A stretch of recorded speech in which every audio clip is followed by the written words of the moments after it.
Alors, mon ami, es-tu prêt à plonger dans une telle opacité des temps où la vérité et la fiction sont si inextricablement entrelacées que même le diable s'y perdrait? Accroche-toi bien, car nous partons droit aux origines, à l'instant où, sur le site de la future ville éternelle, seuls hurlaient les loups et le vent chassait les chardons roulants sur les 7 collines. Et tout commencera, comme il se doit pour les histoires qui se veulent grandioses, par le sang, la trahison et le cri désespéré de nourrissons abandonnés à une mort certaine. Imagine cette scène, les eaux troubles et froides du Tibre, charriant 2 corps minuscules dans un fragile panier. Leur grand-père, le roi Numitor, a été renversé par son propre frère, le perfide Amulius. Et pour s'assurer définitivement de son trône, Amulius ordonne de noyer les héritiers, les fils de Rhea Silvia, fille de Numitor, qu'il avait astucieusement faite Vestale, une prêtresse obligée de garder sa virginité. Mais, comme tu le comprends, les dieux, ou le hasard, si tu es sceptique, avaient leur propre plan pour ses enfants. Soit Mars, le dieu de la guerre, n'a pas pu résister à la beauté de Rhea et est devenu le père des jumeaux, soit c'est juste une belle légende pour justifier leur future bellicosité. Il est désormais impossible de le savoir. Le fait est que le panier contenant les nourrissons a échoué sur la rive au pied de la colline du Palatin, précisément là où poussait le figuier sacré du Ruminal. Et c'est là que commence cette partie de l'histoire que même les écoliers connaissent, la louve, pas n'importe quelle louve, mais la lupa, comme l'appelaient les Romains, qui, au lieu de dévorer ces créatures sans défense et hurlantes, a soudainement ressenti un élan de sentiment maternel. Elle les a nourris de son lait, les a réchauffés de son corps.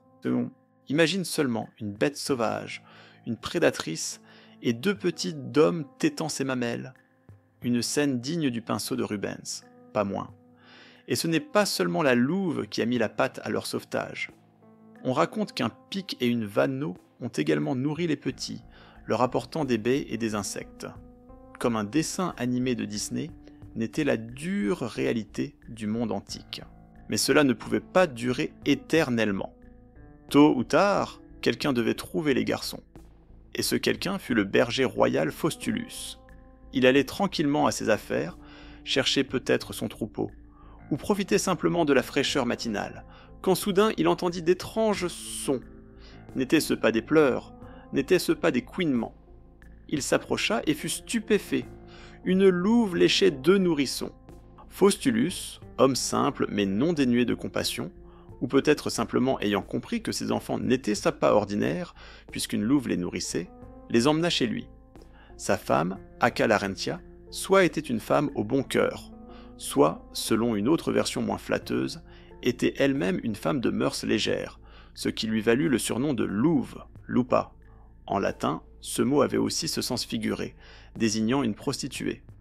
Mais quoi qu'il en soit, elle accueillit les garçons comme les siens.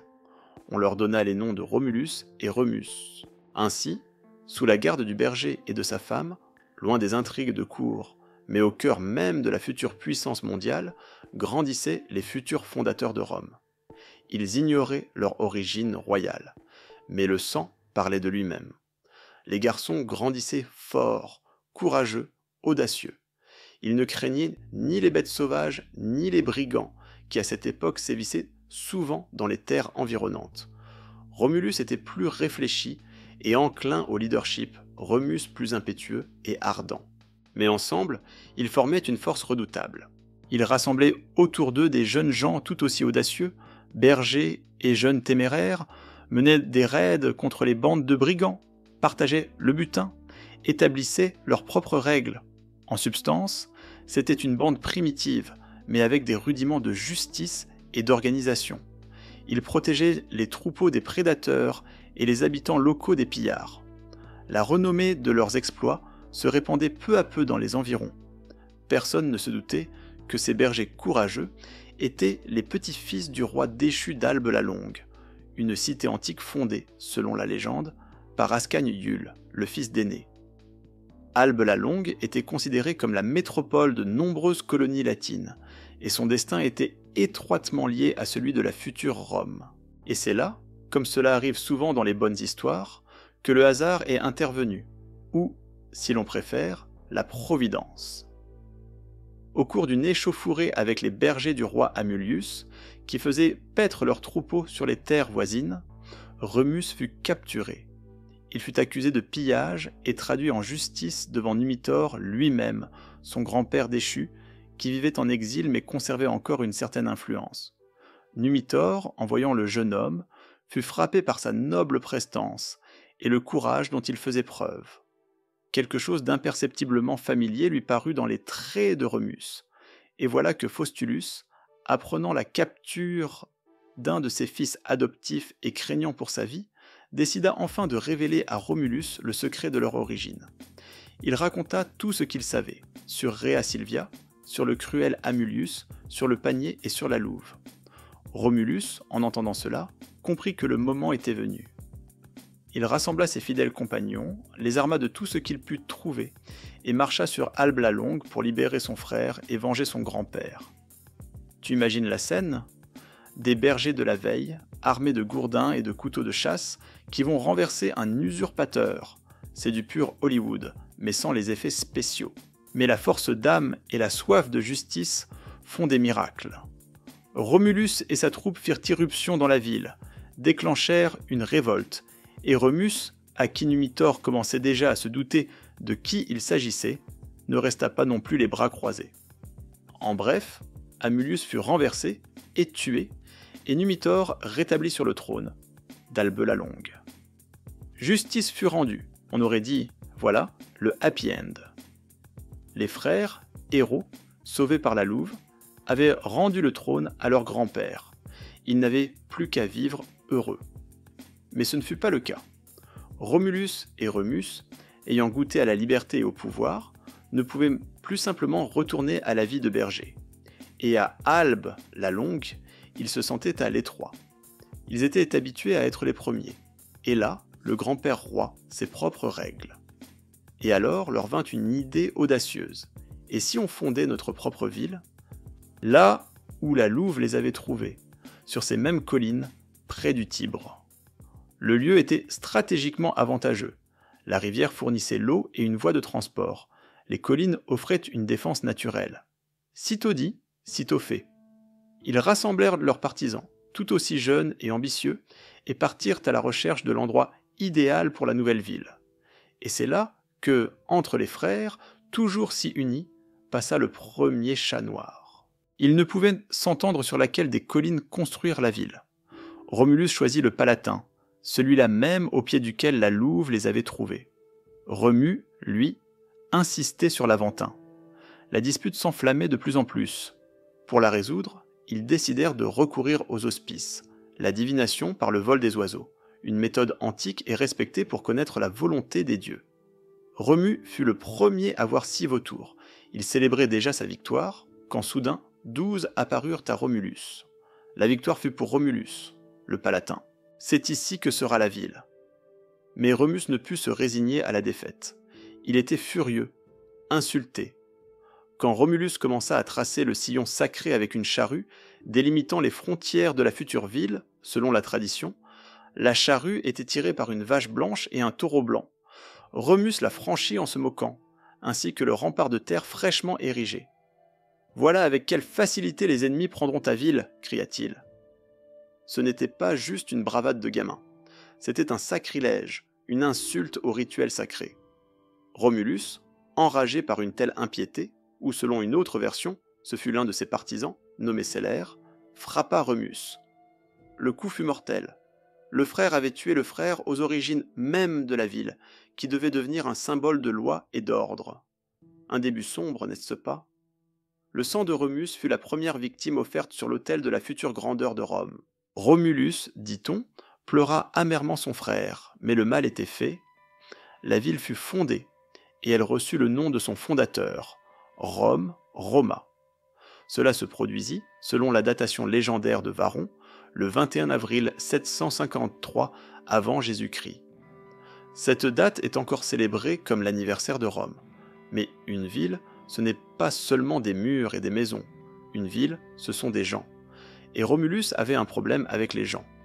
Qui irait vivre dans une colonie fraîchement fondée, et en plus avec une histoire si sombre à ses portes?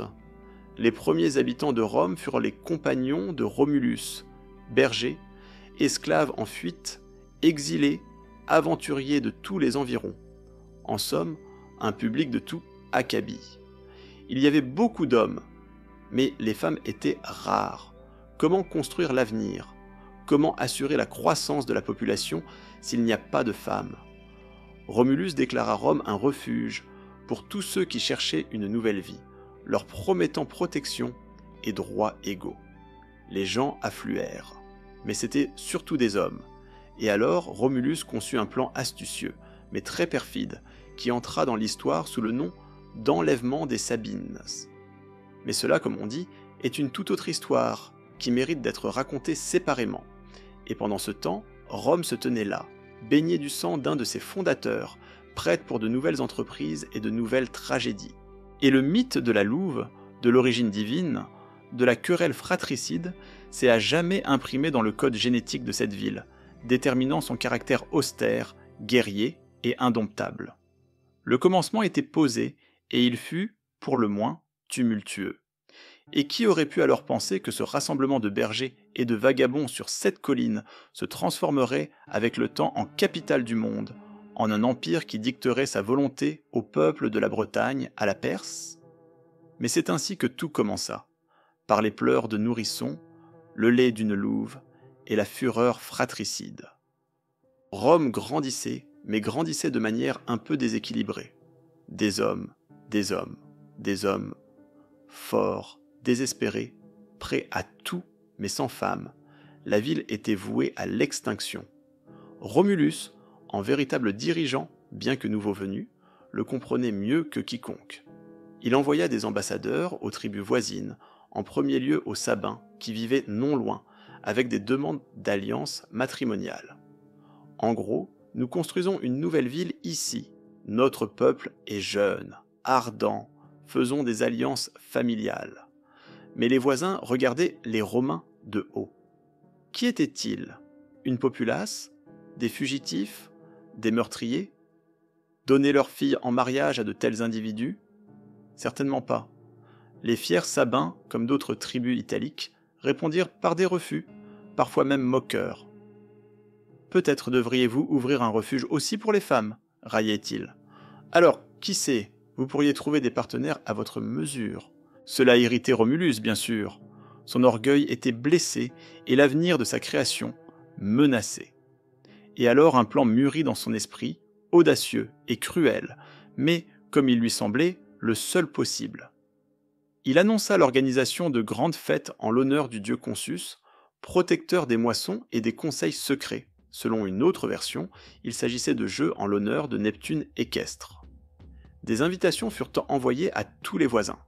Les Romains promirent des spectacles inédits, des courses de chevaux, des compétitions. Les voisins, friands de divertissement, et simplement par curiosité, affluèrent en grand nombre. Il y eut surtout beaucoup de Sabins, venus en famille entière, avec leurs femmes et leurs filles. Ils ne se doutaient pas du piège qu'on leur tendait. La fête battait son plein, le vin coulait à flots, la musique résonnait, le peuple s'amusait. Romulus donna un signal convenu, selon une version, il leva sa toge. Et là, tout commença. Les jeunes Romains, préalablement instruits et probablement échauffés par le vin et la tente, se précipitèrent sur les invités désarmés et commencèrent à saisir les jeunes filles. Cris, pleurs, tumulte. Pères et frères tentèrent de défendre leurs femmes, mais les Romains étaient préparés à la résistance. Ils repoussèrent les hommes et traînèrent les jeunes filles dans leurs maisons. Ce ne fut pas un simple enlèvement. Ce fut une violence pure, une perfidie, une violation de toutes les lois de l'hospitalité. La légende dit que plusieurs centaines de jeunes filles furent enlevées, principalement des Sabines, mais aussi d'autres tribus. On dit aussi que Romulus aurait ordonné à ses hommes de ne pas toucher aux femmes mariées, mais de ne prendre que des jeunes filles, et qu'il aurait même personnellement désigné une jeune fille particulièrement belle, Ercilie, qu'il épousa par la suite. Mais ce sont, très probablement, des tentatives ultérieures pour embellir cet épisode peu glorieux. Le fait est que Rome s'empara de femmes par la force. Les Sabins et les autres tribus offensées étaient en fureur. Ils rentrèrent chez eux, bouillants de colère et de soif de vengeance. La guerre était inévitable. Les habitants des cités latines de Kénina, Crustumerium et Antemnae, dont les jeunes filles avaient également été enlevées, furent les premiers à marcher sur Rome. Romulus les battit une par une.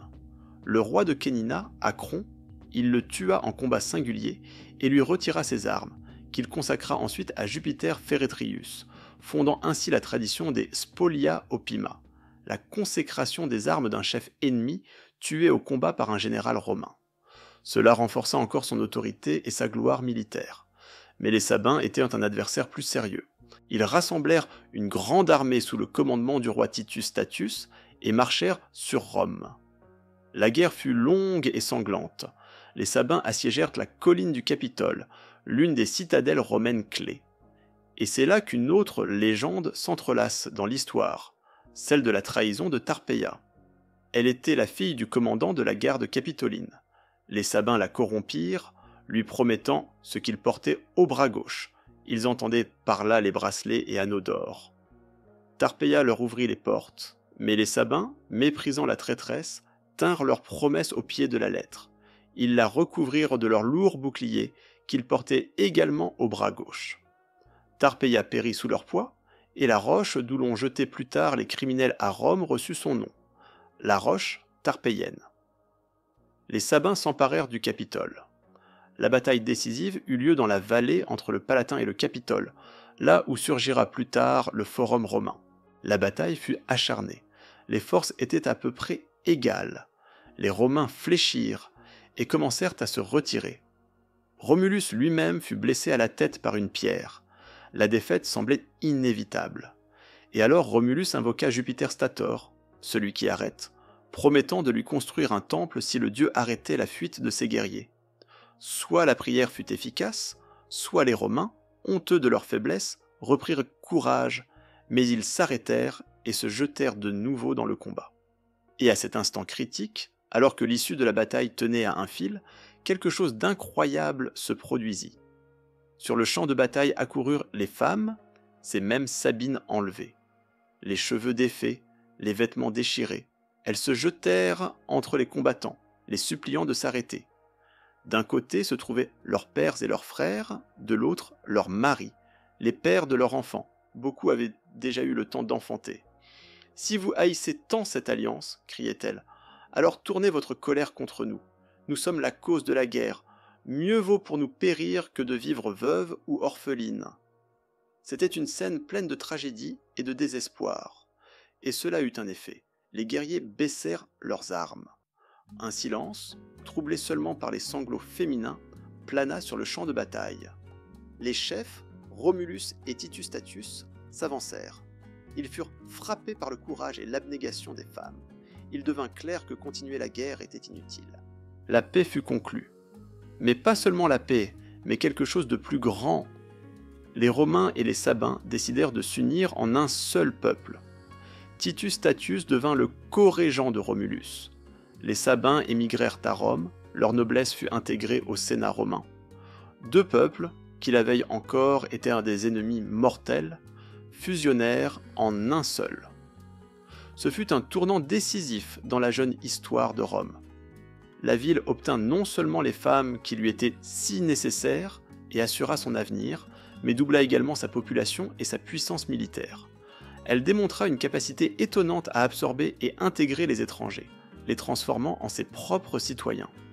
Ce trait deviendra l'une des raisons clés du futur succès romain. La co-régence de Romulus et Titus Statius dura plusieurs années. On dit qu'ils gouvernèrent en accord, bien qu'il y eût, bien sûr, des frictions. Mais bientôt, Titus Statius fut tué à Lavinium lors d'un sacrifice. Selon une version, ce fut la vengeance des habitants de Lavinium pour certaines offenses. Selon une autre, les intrigues que jaillirent de Romulus lui-même, qui ne voulait pas partager le pouvoir, ne furent pas étrangères à cela. Quoi qu'il en soit, Romulus redevint l'unique souverain. Il continua à renforcer la ville, à créer des lois, à organiser l'armée. Il divisa tous les citoyens capables de porter les armes en légions. À chaque légion fut rattachée une troupe de cavaliers. Il institua un sénat composé de 100 pairs, pâtres, les citoyens les plus respectés et les plus nobles, qui devaient l'assister de leurs conseils. Il divisa également le peuple en 3 tribus, les Ramnes, les Romains d'origine, les Titi, les Sabins, et les Lucérès. L'origine de cette tribu est incertaine. Il pourrait s'agir d'Étrusques ou d'autres colons. Chaque tribu, à son tour, fut divisée en 10 curies. Les curies devinrent la base non seulement de l'organisation militaire, mais aussi de la vie politique.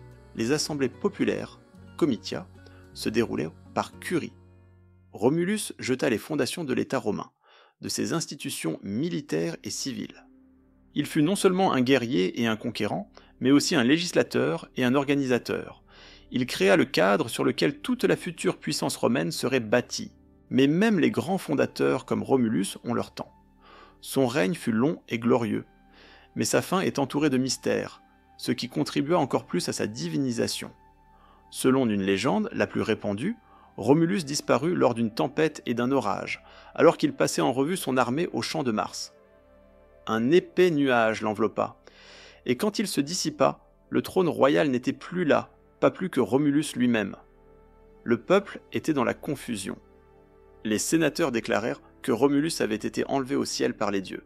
Plus tard, il serait apparu en rêve à un noble romain, Julius Proculus, et aurait déclaré être devenu le dieu Quirinus et qu'il serait le protecteur de Rome, si les Romains l'honoraient et conservaient leur valeur militaire. Ainsi, le mythe de Romulus s'acheva par son apothéose, sa transformation en divinité. C'était très important pour les Romains. Leur fondateur n'était pas simplement mort, mais s'était élevé au ciel, devenant l'un des principaux dieux. Cela conférait à Rome un statut particulier, sacré. Bien sûr, il y avait une autre version, moins pieuse. On disait que les sénateurs, mécontents du pouvoir croissant et de la sévérité de Romulus, l'avaient simplement tué lors d'une séance du Sénat, puis avaient secrètement emporté son corps en morceaux sous leur toge. Et l'histoire de la tempête et de l'ascension fut inventée pour apaiser le peuple. Il est difficile de dire où était la vérité. Mais pour l'identité romaine, le mythe de Quirinus était bien plus important que la vérité prosaïque d'un meurtre politique. Ainsi se termina l'ère de Romulus, le premier roi de Rome. Il fonda la ville, lui donna son nom, ses premiers habitants, ses premières lois, sa première armée. Il fut le fils de Mars, nourri par une louve, fratricide, ravisseur de femmes, sage législateur et héros divinisé. Sa figure restera à jamais le symbole de Rome, une ville née dans la violence, mais tendue vers la grandeur. Et voilà qu'après la mystérieuse disparition de Romulus, survint une période d'interrègne, interregnum. Les sénateurs ne purent s'accorder immédiatement sur un nouveau dirigeant. Le pouvoir passait d'un interroi, un gouverneur temporaire issu du Sénat, à un autre tous les 5 jours. Cela dura environ 1 an. Le peuple commença à gronder, exigeant l'élection d'un nouveau roi. Après le règne turbulent et belliqueux de Romulus, qui laissa derrière lui une ville cimentée par le sang et les ambitions, mais encore rude et indisciplinée, les Romains, semble-t-il, se lassèrent des guerres et des bouleversements éternels. Ils avaient besoin de paix, d'ordre, de quelque chose qui puisse unir la population hétéroclite non seulement par la force des armes, mais aussi par des valeurs communes, des croyances. Et c'est alors qu'entre en scène un personnage complètement différent, l'exact opposé de Romulus, Numa Pompilius. Si Romulus était le fils de Mars, l'incarnation de la guerre et de l'action, Numa était un homme de paix, de sagesse et de piété. La légende dit qu'il était un sabin de la ville de Curès, réputé pour sa justice et sa profonde connaissance des lois divines et humaines. Lorsque le Sénat et le peuple romain, après de longs débats et une période d'interrègne, décidèrent de lui offrir le pouvoir royal, Numa refusa d'abord. Il n'était plus jeune, préférait une vie solitaire, dédiée à la méditation et au service des dieux. Le tumulte et la cruauté de la vie politique lui répugnaient, mais les demandes insistantes des Romains, et selon certaines versions, un signe divin, le persuadèrent d'accepter cette lourde destinée. Et Numa Pompilius devint le 2e roi de Rome. Son règne, qui dura selon la tradition 43 ans, environ de 715 à 672 avec J.C., fut un âge d'or de paix et de prospérité pour la jeune cité. La première chose que fit Numa fut de fermer les portes du temple de Janus. Ce temple avait une particularité. Ses portes étaient ouvertes en temps de guerre et fermées en temps de paix. Pendant tout le règne de Romulus, elles ne se fermèrent jamais. Numa, ayant fait la paix avec tous ses voisins, les ferma solennellement, symbolisant l'avènement d'une ère de tranquillité. La principale préoccupation de Numa fut l'organisation religieuse de Rome.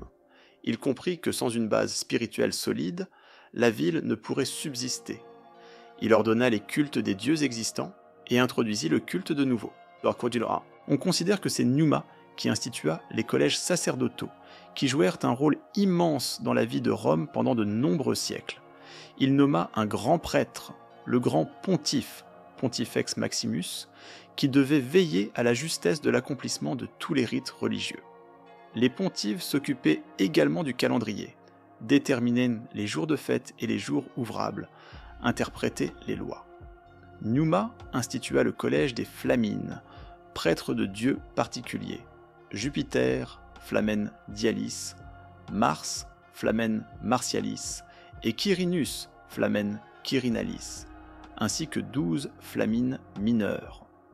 Le service du flamine de Jupiter était particulièrement complexe, entouré de nombreuses interdictions et restrictions, ce qui soulignait sa sainteté particulière. Il créa le collège des Saliens, prêtres d'encens, prêtres de Mars, qui en mars et en octobre, avec des chants et des danses rituelles, promenèrent dans la ville les boucliers sacrés, les anciles. L'un de ces boucliers, selon la légende, serait tombé du ciel à l'époque de Numa comme gage d'invincibilité pour Rome. Pour éviter qu'il ne soit volé, Numa ordonna d'en fabriquer 11 copies exactes. Seuls les Saliens savaient lequel des boucliers était l'authentique. Numa institua également le collège des Fétiaux, prêtres diplomates, qui étaient responsables de la déclaration de guerre et de la conclusion de la paix. Avant de commencer une guerre, les Fétiaux devaient accomplir des rituels complexes, exiger satisfaction de l'adversaire, et seulement si celui-ci refusait, la guerre était considérée comme juste, bellum justum. Cela conférait aux guerres romaines un caractère sacré. Numa porta une attention particulière au culte de Vesta, déesse du foyer domestique. Il lui construisit un temple rond sur le forum, où brûlait constamment un feu sacré, symbolisant la vie de la ville. Ce feu devait être entretenu par les Vestales, prêtresses de Vesta, choisies parmi les familles nobles et tenues à la virginité pendant 30 ans de service. La violation du vœu était punie d'une terrible exécution. La Vestale coupable était enterrée vivante. Numa réforma le calendrier. Avant lui, les Romains utilisaient un calendrier lunaire, très imprécis. Numa tenta de l'harmoniser avec l'année solaire, ajoutant les jours manquants et introduisant des mois intercalaires. Il divisa l'année en 12 mois, donnant de nouveaux noms à certains d'entre eux, par exemple janvier en l'honneur de Janus, février, du mot fébrua, rite de purification. Il définit également les jours faste, dies fasti, et néfaste, dies nefasti, jours où l'on pouvait s'occuper des affaires publiques et judiciaires, et jours où cela était interdit. On considère que Numa introduisit à Rome le culte de Terminus, dieu des limites. Chaque année, une fête en son honneur, les Terminalia, était célébrée, au cours de laquelle les bornes frontières étaient consacrées. Cela était important pour établir l'ordre et prévenir les disputes foncières. Mais la partie la plus mystérieuse et romantique de la légende de Numa est sa connexion avec la nymphe Égérie. On dit que Numa se retirait souvent dans un bois sacré où il rencontrait Égérie, qui était son aimée et sa conseillère divine. C'est elle qui lui révélait la volonté des dieux, lui enseignait la sagesse et l'aidait à créer des lois. Ces rencontres conféraient aux lois de Numa une autorité divine. Numa divisa également les terres romaines entre les citoyens, encourageant l'agriculture. Il institua des collèges d'artisans, collegia opificum, regroupant les artisans par métier. Cela favorisa le développement de l'artisanat et du commerce, bien que la Rome de Numa resta principalement agraire. Contrairement à Romulus, qui gouvernait par la force et l'autorité du chef, Numa gouvernait par la douceur, la sagesse et la piété. Il n'avait pas de garde du corps. son palais était ouvert à tous. Il apprit aux Romains non seulement à faire la guerre, mais aussi à vivre en paix, à respecter les dieux, à observer les lois, à travailler sur leurs terres. Sous son règne, Rome se transforma d'un repère de brigands en un État bien ordonné et pieux. Après un long et paisible règne, Numa Pompilius mourut de mort naturelle, pleuré par tout le peuple. Il fut enterré avec de grands honneurs sur la colline du Janicule. On dit qu'à côté de sa tombe furent enterrés aussi les livres contenant ses lois et ses institutions religieuses. Plus tard, des siècles après, ces livres auraient été retrouvés, mais le Sénat jugea leur contenu trop dangereux pour l'esprit du peuple simple, ou trop en contradiction avec les coutumes changées, et ordonna de les brûler. Ainsi se termina l'ère de Numa, laissant derrière elle un solide fondement de la religion et du droit romain. Il montra qu'un État peut être construit non seulement sur les épées, mais aussi sur les autels. Son héritage fut non moins important pour l'avenir de Rome que celui de Romulus. Si Romulus créa le corps de Rome, Numa lui insuffla l'âme. Bien sûr, les historiens débattent de la réalité de la figure de Numa et de tous les actes qui lui sont attribués. Beaucoup le considèrent comme un personnage légendaire, une figure composite incarnant la période de formation des institutions religieuses romaines. Il est possible que les réformes attribuées à Numa soient en réalité le résultat d'un long processus s'étendant sur des décennies, voire des siècles. Mais pour les Romains eux-mêmes, Numa était absolument réel. Il était le roi pacificateur idéal, l'antithèse du guerrier Romulus. Ces deux images, Romulus et Numa, symbolisaient en quelque sorte les deux facettes du caractère romain, la bellicosité et la piété, le désir de conquête et le respect de la loi et des traditions. Après la mort de Numa, un court interrègne survint de nouveau, puis les Romains élurent un nouveau roi, le troisième. Et ce choix contrastait à nouveau fortement avec le précédent dirigeant, comme si Rome cherchait constamment un équilibre entre la guerre et la paix, se jetant d'une extrémité à l'autre. Et le suivant sur la liste était un homme qui semblait décidé à rattraper tout ce qui avait été perdu pendant les années de paix de Numa. Après le règne long et pacifique de Numa Pompilius, où les temples étaient construits plus souvent que les murailles, et où le son des clochettes sacerdotales couvrait le cliquetis des armes, les Romains, semble-t-il, se lassèrent à nouveau de la gloire des exploits militaires. La paix, c'est bien sûr, mais l'âme réclamait quelque chose de plus excitant. Et voilà, comme pour répondre à cette demande inexprimée, que monta sur le trône romain Tullus Hostilius, le troisième roi de Rome, dont le nom lui-même sonnait comme un défi. Il était le petit-fils d'Hostus Hostilius, l'un des plus braves compagnons de Romulus, tombé au combat contre les Sabins. Ainsi le sang guerrier coulait dans ses veines, et il n'avait aucune intention de le diluer avec des traités de paix et des cérémonies religieuses. Le règne de Tullus Hostilius, environ 672-640 ad. Fut le contraire absolu de l'ère de Numa. Si Numa ferma les portes du temple de Janus, Tullus les ouvrit en grand et, semble-t-il, en perdit la clé. Les guerres devinrent sa principale occupation, sa passion, sa raison d'être. À peine monté sur le trône, Tullus Hostilius commença à chercher un prétexte pour la guerre. Et un prétexte, comme il se doit, se trouva assez rapidement.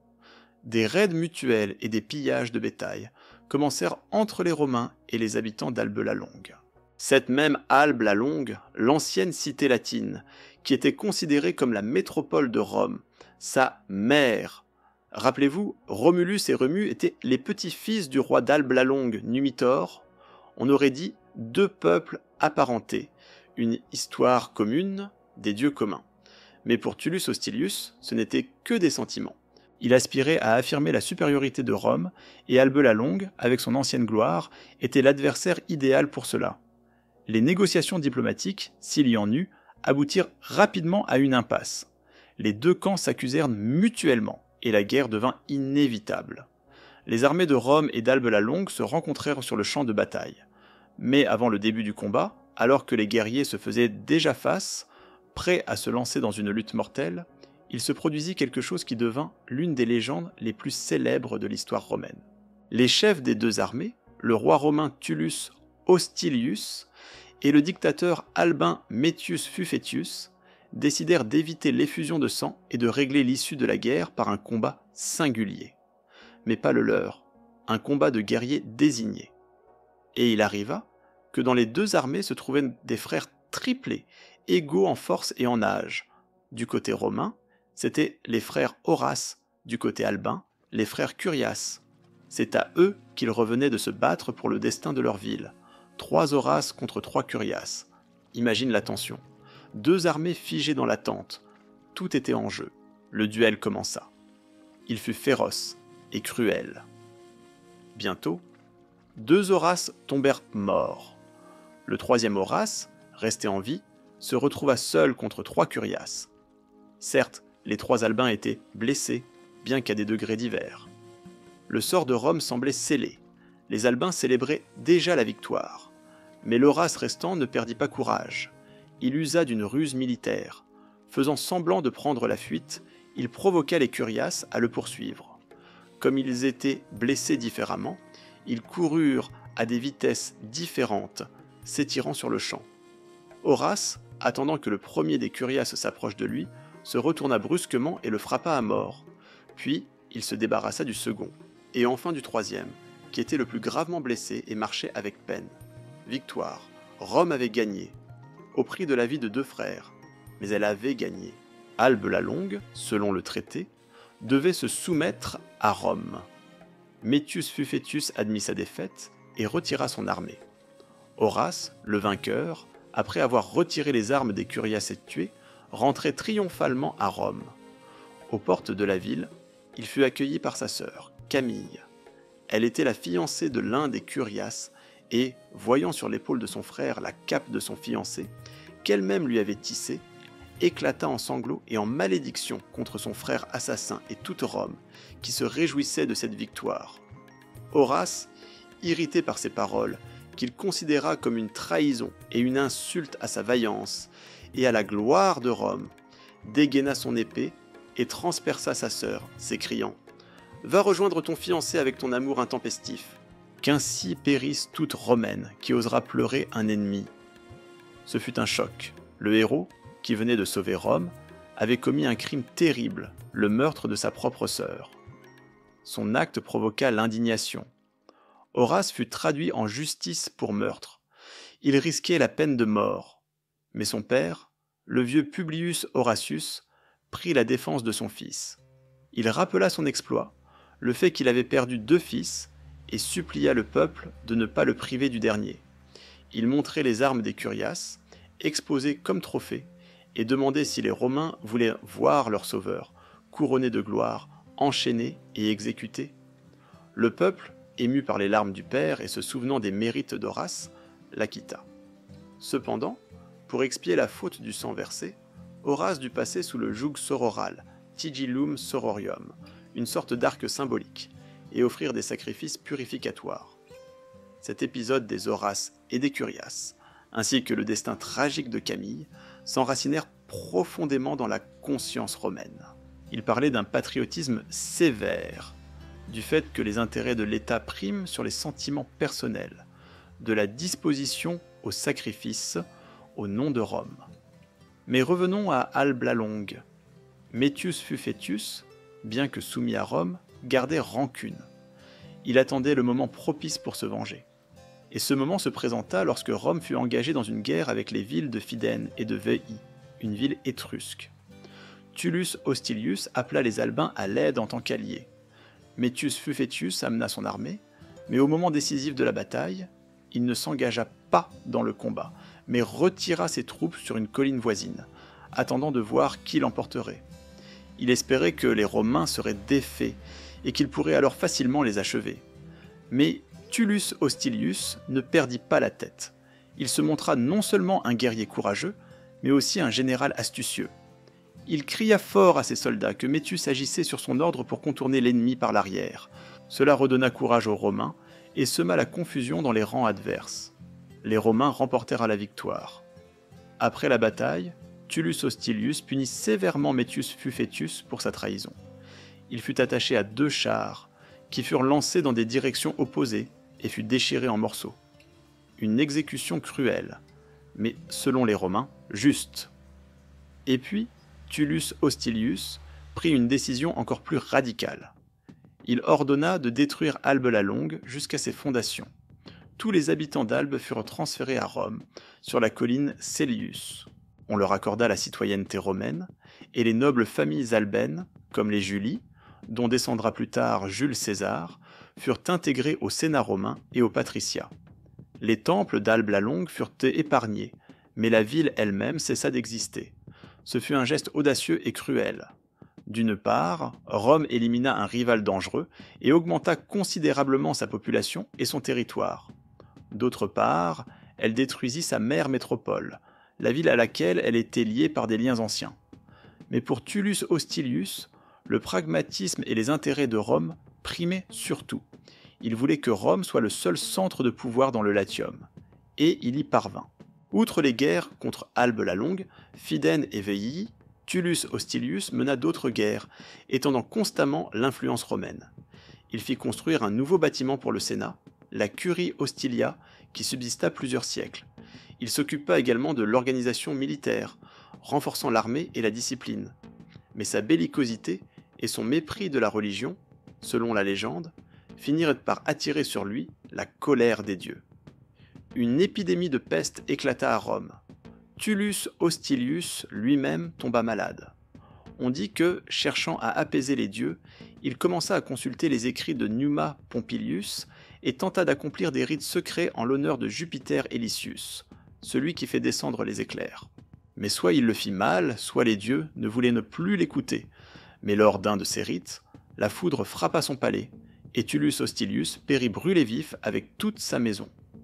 Ainsi se termina le règne du troisième roi romain, le belliqueux et impitoyable Tullus Hostilius. Il étendit considérablement le territoire et la puissance de Rome, mais ses méthodes étaient dures et sa fin tragique. Il montra que Rome pouvait être non seulement pieuse, comme sous Numa, mais aussi agressive, prête à détruire quiconque se mettrait en travers de son chemin. De nouveau survint un interrègne. Les Romains, effrayés par la colère des dieux et fatigués des guerres sans fin, désirèrent à nouveau la paix et l'ordre. Ils cherchaient un dirigeant qui puisse combiner la bravoure de Romulus, la piété de Numa et les capacités d'organisation de Tullus Hostilius, mais sans leurs excès. Et le choix tomba sur Ancus Marcius. Après la mort enflammée de Tullus Hostilius, qui parut à beaucoup comme une punition divine pour son bellicisme impie, les Romains se retrouvèrent de nouveau à la croisée des chemins. La période d'interrègne, bien que brève, fut toujours un temps d'incertitude. Qui élire ? Quelle voie Rome prendrait-elle ensuite ? Plongerait-elle à nouveau dans l'abîme des guerres ou reviendrait-elle à la construction pacifique ? Il semble que les leçons des règnes précédents n'avaient pas été vaines. Les Romains avaient besoin d'un chef capable de trouver un juste milieu, un certain équilibre entre Mars et Jupiter, entre l'épée et la charrue, entre l'expansion des frontières et le renforcement de l'ordre intérieur. Et cet homme fut Ancus Marcius, le quatrième roi de Rome, qui régna approximativement de 640 à 605 Z avait sur JC. Ce qui est intéressant, c'est qu'Ancus Marcius était le petit-fils de Numa Pompilius par sa mère. Cette parenté avec le pieux roi pacificateur lui gagna immédiatement la faveur du peuple, fatigué des guerres interminables de Tullus Hostilius. Ancus Marcius lui-même, par son caractère, était enclin à la paix et à la justice, comme son grand-père. Cependant, il comprenait parfaitement que Rome était entourée de voisins hostiles et que sans une armée forte et la volonté de défendre ses intérêts, la ville ne survivrait pas. C'est pourquoi son règne fut une tentative de combiner harmonieusement la politique de Numa et celle de Romulus. La première chose qu'Ancus Marcius fit fut d'ordonner au pontife d'exposer publiquement les institutions religieuses de Numa, afin que le peuple n'oublie pas la piété et l'accomplissement correct des rites. Il rétablit de nombreuses pratiques religieuses oubliées ou négligées sous Tullus Hostilius. Par cela, il signalait en quelque sorte qu'il revenait aux traditions de son grand-père. Mais les voisins, en particulier les Latins, ne voyant en Ancus Marcius qu'un continuateur de la politique pacifique de Numa, décidèrent qu'il était temps de bousculer Rome et de reconquérir les positions perdues. Ils commencèrent à effectuer des raids sur les terres romaines, pensant que le nouveau roi n'oserait pas déclarer la guerre. Ils se trompèrent. Ancus Marcius, avant de commencer les hostilités, suivit strictement les procédures établies par Numa pour les Fétiaux. Il envoya des ambassadeurs, exigea des réparations, et seulement après le refus des Latins déclara la guerre, observant tous les rituels. Par cela, il montrait que la guerre pour Rome n'était pas un caprice du roi, mais une mesure forcée et juste. Et Ancus Marcius fit la guerre avec succès. Il battit les Latins en plusieurs batailles, s'empara et détruisit un certain nombre de leurs villes, telles que Politorium, Telenae, Ficana. Les habitants de ces villes, il les transféra à Rome, à l'exemple de Tullus Hostilius, mais non pas sur la colline du Cælius, mais sur celle de l'Aventin.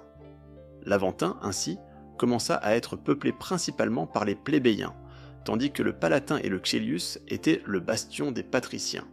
Cette séparation jouera son rôle à l'avenir dans la lutte des ordres. La réalisation la plus importante d'Ancus Marcius fut la fondation de la première colonie romaine, Ostie, à l'embouchure du Tibre. Ce fut une étape stratégiquement cruciale. Ostie devint la porte maritime de Rome, lui assurant un accès à la mer, un contrôle sur le commerce et l'extraction du sel. Il y avait des mines de sel à l'embouchure du Tibre, d'une immense importance économique. La fondation d'Ostie protégeait également Rome des attaques maritimes. La légende attribue à Ancus Marcius la construction du premier pont sur le Tibre, un pont en bois sur pilotis, le Pons Sublicius. Ce pont relia Rome à la colline du Janicule sur la rive droite du Tibre, qu'Ancus Marcius fortifia également, la transformant en une sorte d'avant-poste. Le Janicule était important pour défendre la ville contre les Étrusques, qui vivaient au nord du Tibre, et représentait une menace constante.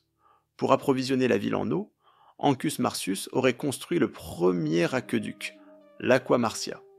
Bien que la plupart des historiens datent sa construction d'une période beaucoup plus tardive, ce que Xe siècle chez JCC. Il s'agit peut-être de constructions plus anciennes et plus simples pour l'approvisionnement en eau. Ancus Marcius construisit également la première prison de Rome, la prison Mamertine, Carcer Mamertinus, au pied de la colline du Capitole. Cela témoigne de la croissance de la ville et de la complexification des relations sociales, nécessitant des lieux spécifiques pour détenir les criminels. Dans l'ensemble, le règne d'Ancus Marcius fut une période de construction et d'expansion active. Rome, sous son règne, non seulement mena des guerres, mais se développa aussi économiquement, renforça son infrastructure. Ancus Marcius se révéla un dirigeant sage et clairvoyant qui comprit que la force de l'État résidait non seulement dans l'armée, mais aussi dans le bien-être des citoyens, dans le développement du commerce et de l'artisanat. Il combina habilement la valeur militaire avec le souci de la paix et de l'ordre. Il ne fut ni un conquérant sanguinaire, comme Romulus ou Tullus Hostilius, ni un sage détaché du monde, comme Numa. Il fut un pragmatique agissant dans l'intérêt de Rome, tel qu'il le comprenait. Et en cela, il posa peut-être un autre trait important du caractère romain, la capacité à s'adapter aux circonstances, à être flexible, mais persévérant dans l'atteinte de ses objectifs. Sous Ancus Marcius, des colons d'autres terres commencèrent également à affluer à Rome, attirés par la puissance croissante et les opportunités de la ville. Et l'un de ces colons fut un certain Lucumon, un Étrusque riche et ambitieux de la ville de Tarquinie. Son arrivée à Rome marqua le début d'une nouvelle ère dans l'histoire de la ville, l'ère de l'influence étrusque, qui portera au pouvoir la dynastie dite des Tarquins. Mais cela se produira après la mort d'Ancus Marcius. Ancus Marcius, comme son grand-père Numa, mourut de mort naturelle, laissant derrière lui un état fort et prospère. Il régna, selon la tradition, 24 ans, et son règne est considéré comme l'un des plus réussis de la période royale. Il renforça Rome à l'intérieur comme à l'extérieur, étendit son territoire, lui assura un accès à la mer, intégra de nouveaux groupes de population. Il montra qu'on pouvait être à la fois guerrier, constructeur et législateur. Il synthétisa en quelque sorte l'expérience de ses prédécesseurs, prenant le meilleur de chacun. Après sa mort, les fils d'Ancus Marcius étaient encore trop jeunes pour prétendre au trône. Et c'est là que ce même Lucumon entra en scène, qui, à cette époque, avait déjà réussi à gagner le respect et la confiance des Romains, à changer son nom étrusque en un nom latin, Lucius Tarquinius.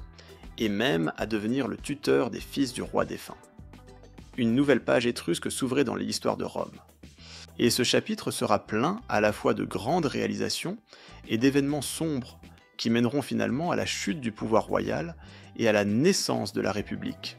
Mais pour l'instant, Rome, élevée par 4 rois, un latin, un sabin, un autre latin et un autre latin aux racines sabines, se tenait au seuil de changements majeurs. La ville mûrissait, prenait des forces, absorbait différentes cultures et traditions, se préparant à son grand, mais difficile destin. Et l'héritage d'Ancus Marcius, roi bâtisseur et habile politique, ne joua pas le moindre rôle en cela.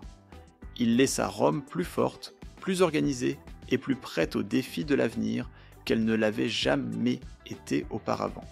La mort d'Ancus Marcius ouvrit la voie au pouvoir à un type de personnage complètement nouveau pour Rome, non pas un Romain de souche, ni un Latin, ni un Sabin de naissance, mais un Étrusque. Cet homme, connu dans l'histoire sous le nom de Lucius Tarquinius Priscus, l'Ancien, 5e roi de Rome, marqua le début de la dynastie dite étrusque sur le trône romain. Son ascension fut le résultat non seulement de ses ambitions personnelles et de ses capacités, mais aussi de l'influence croissante de la puissante civilisation étrusque sur la jeune Rome. La légende de son arrivée à Rome est très pittoresque. Initialement, il s'appelait Lucumon, et il était le fils d'un grec, Démérate de Corinthe, qui s'était enfui de sa ville natale et s'était installé dans la cité étrusque de Tarquinie. Là, Démérate épousa une noble femme étrusque, et Lucumon hérita une fortune considérable de son père. Cependant, étant étranger de naissance, il ne pouvait prétendre à une position élevée à Tarquinie, où la noblesse gardait jalousement ses privilèges. Son épouse ambitieuse Tanaquil, qui, selon la tradition, était habile dans l'interprétation des signes, lui conseilla de s'installer à Rome. Elle voyait en Rome une ville jeune, en plein essor, où un homme talentueux et riche pourrait accomplir de grandes choses. Et ainsi Lucumon, avec son épouse et sa suite, partit pour Rome. Alors que leur char approchait de la colline du Janicule, se produisit le célèbre présage. Un aigle descendit du ciel, retira de la tête de Lucumon son chapeau, Pylos, tourna avec lui dans les airs, puis le replaça sur sa tête. Tanaquil, experte en discipline étrusque, la science de la divination, interpréta cela comme un signe de future grandeur royale. À Rome, Lucumon changea son nom à la manière latine. Lucius Tarquinius, en l'honneur de sa ville d'origine, Tarquinie, et grâce à sa richesse, sa générosité et son intelligence, il gagna rapidement en popularité. Il se rapprocha du roi Ancus Marcius, devint son confident, et fut même nommé tuteur de ses fils après la mort du roi. Quand Ancus Marcius mourut, Tarquinius, usant de son influence et du fait que les fils d'Ancus étaient encore mineurs, réussit à convaincre l'assemblée populaire de l'élire roi. Il prononça un discours habile, dans lequel il vantait ses mérites envers Rome et promettait de régner avec sagesse et justice. Ainsi, un Étrusque monta pour la première fois sur le trône romain, environ en 600. Le règne de Lucius Tarquinius Priscus, qui dura selon la tradition 38 ans, jusqu'en 578 av. JAC, fut marqué par des succès considérables, tant en politique étrangère que dans l'organisation interne de Rome. Il se révéla un dirigeant énergique et actif. En politique étrangère, Tarquinius l'Ancien mena des guerres victorieuses contre ses voisins, latins, sabins, étrusques. Il soumit à Rome un certain nombre de villes latines, étendant le territoire romain et renforçant l'hégémonie de Rome dans le Latium. Dans les guerres contre les Étrusques, il obtint également des succès significatifs, bien qu'il ne réussit pas à les soumettre entièrement à Rome. C'est précisément à Tarquinius Priscus que l'on attribue l'introduction à Rome de nombreuses coutumes et symboles de pouvoir étrusque. Par exemple, le triomphe, l'entrée solennelle d'un général victorieux dans la ville sur un char tiré par 4 chevaux blancs, vêtus d'une toge pourpre brodée d'or et portant une couronne de laurier. D'origine étrusque était également la chaise curule, une chaise pliante en ivoire sur laquelle siégeaient les magistrats supérieurs, les licteurs avec les faisceaux, des faisceaux de verge avec une hache fichée dedans, symbole du droit de punir et d'exécuter, la toge prétexte, une toge blanche bordée de pourpre portée par les hauts fonctionnaires et les garçons jusqu'à la majorité. Tous ces attributs du pouvoir soulignaient la grandeur et l'autorité du roi. Mais, peut-être, le principal mérite de Tarquinius Priscus fut la construction à grande échelle à Rome. Sous son règne, la ville commença à acquérir les caractéristiques d'un véritable centre urbain, et non plus d'une simple accumulation de cabanes sur les collines. Il jeta les bases du temple du Capitole, dédié à Jupiter, Junon et Minerve, la triade capitoline. Ce temple devait devenir le principal sanctuaire de Rome, symbole de sa puissance et de la protection des dieux. La construction fut commencée par lui, mais achevée par ses successeurs.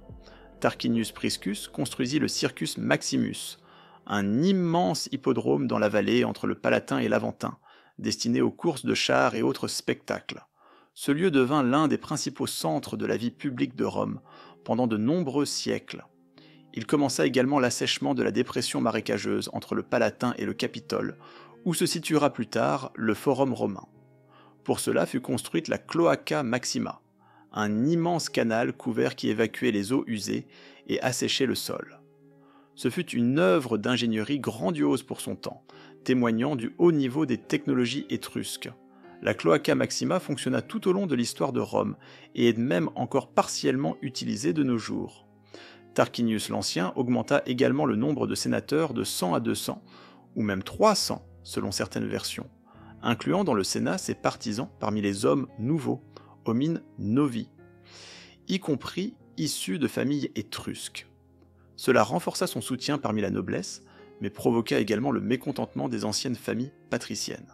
Il doubla également le nombre de cavaliers dans l'armée romaine, créant de nouvelles centuries appelées postérieures, ou secondes, secandi, tarquiniennes. Cela renforça la puissance militaire de Rome. En somme, le règne de Tarquinius Priscus fut une période de floraison et de modernisation de Rome. La ville devint plus grande, plus riche, plus belle. L'influence étrusque apporta avec elle des technologies plus développées, des rituels plus somptueux, une culture plus raffinée. Rome se transforma de plus en plus d'une simple colonie latine en un grand centre régional.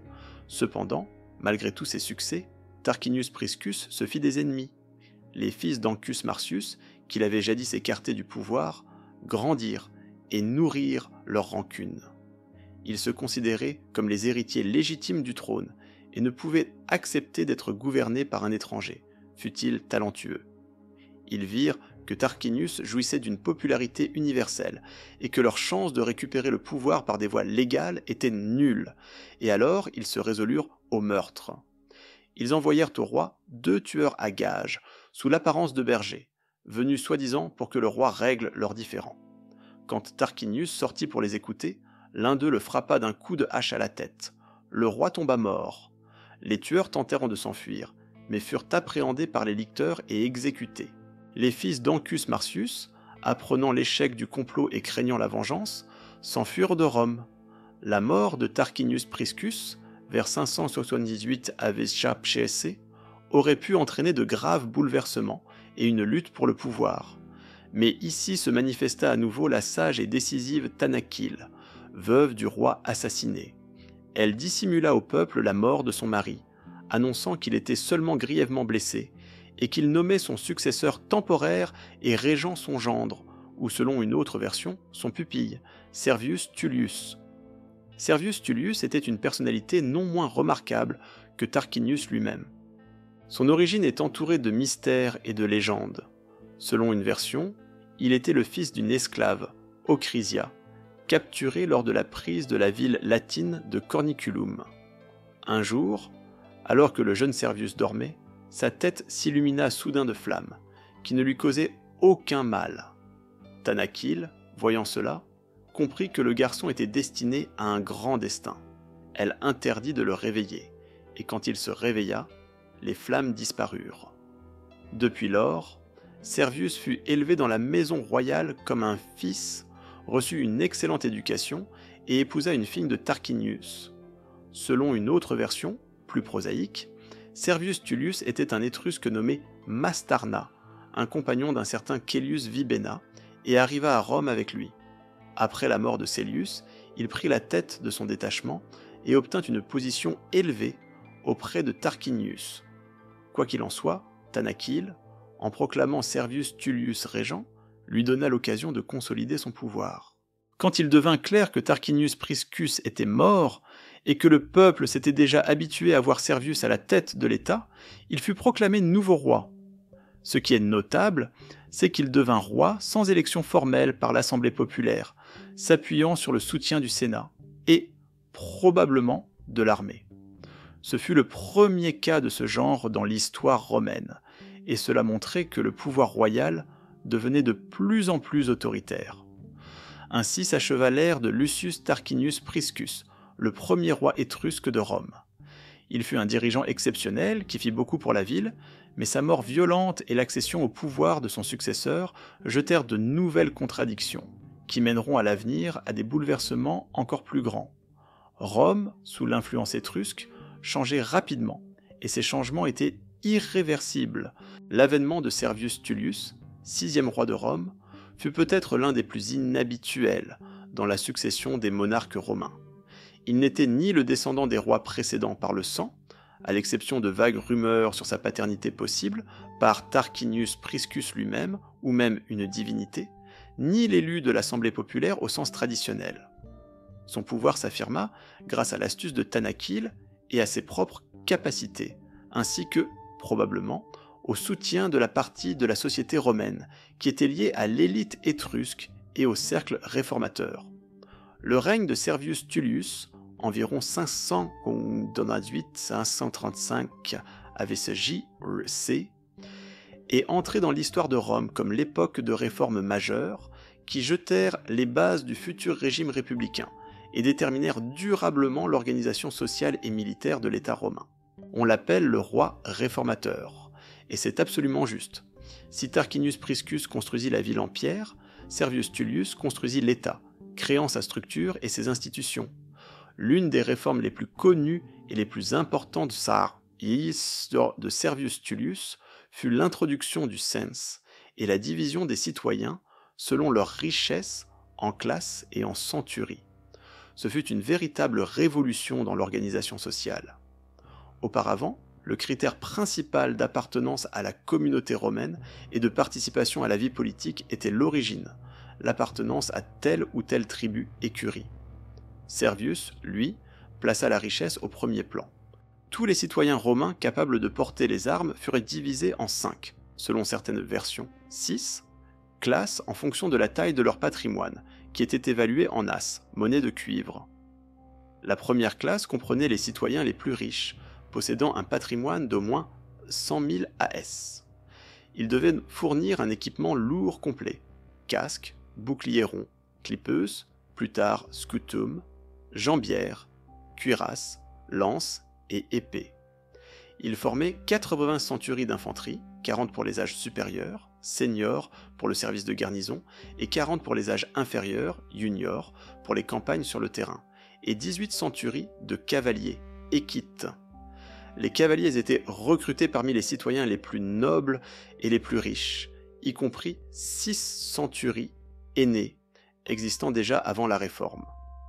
La deuxième classe, patrimoine de 75 000 à 100 000 AS, fournissait 20 centuries, 10 seniors et 10 juniors.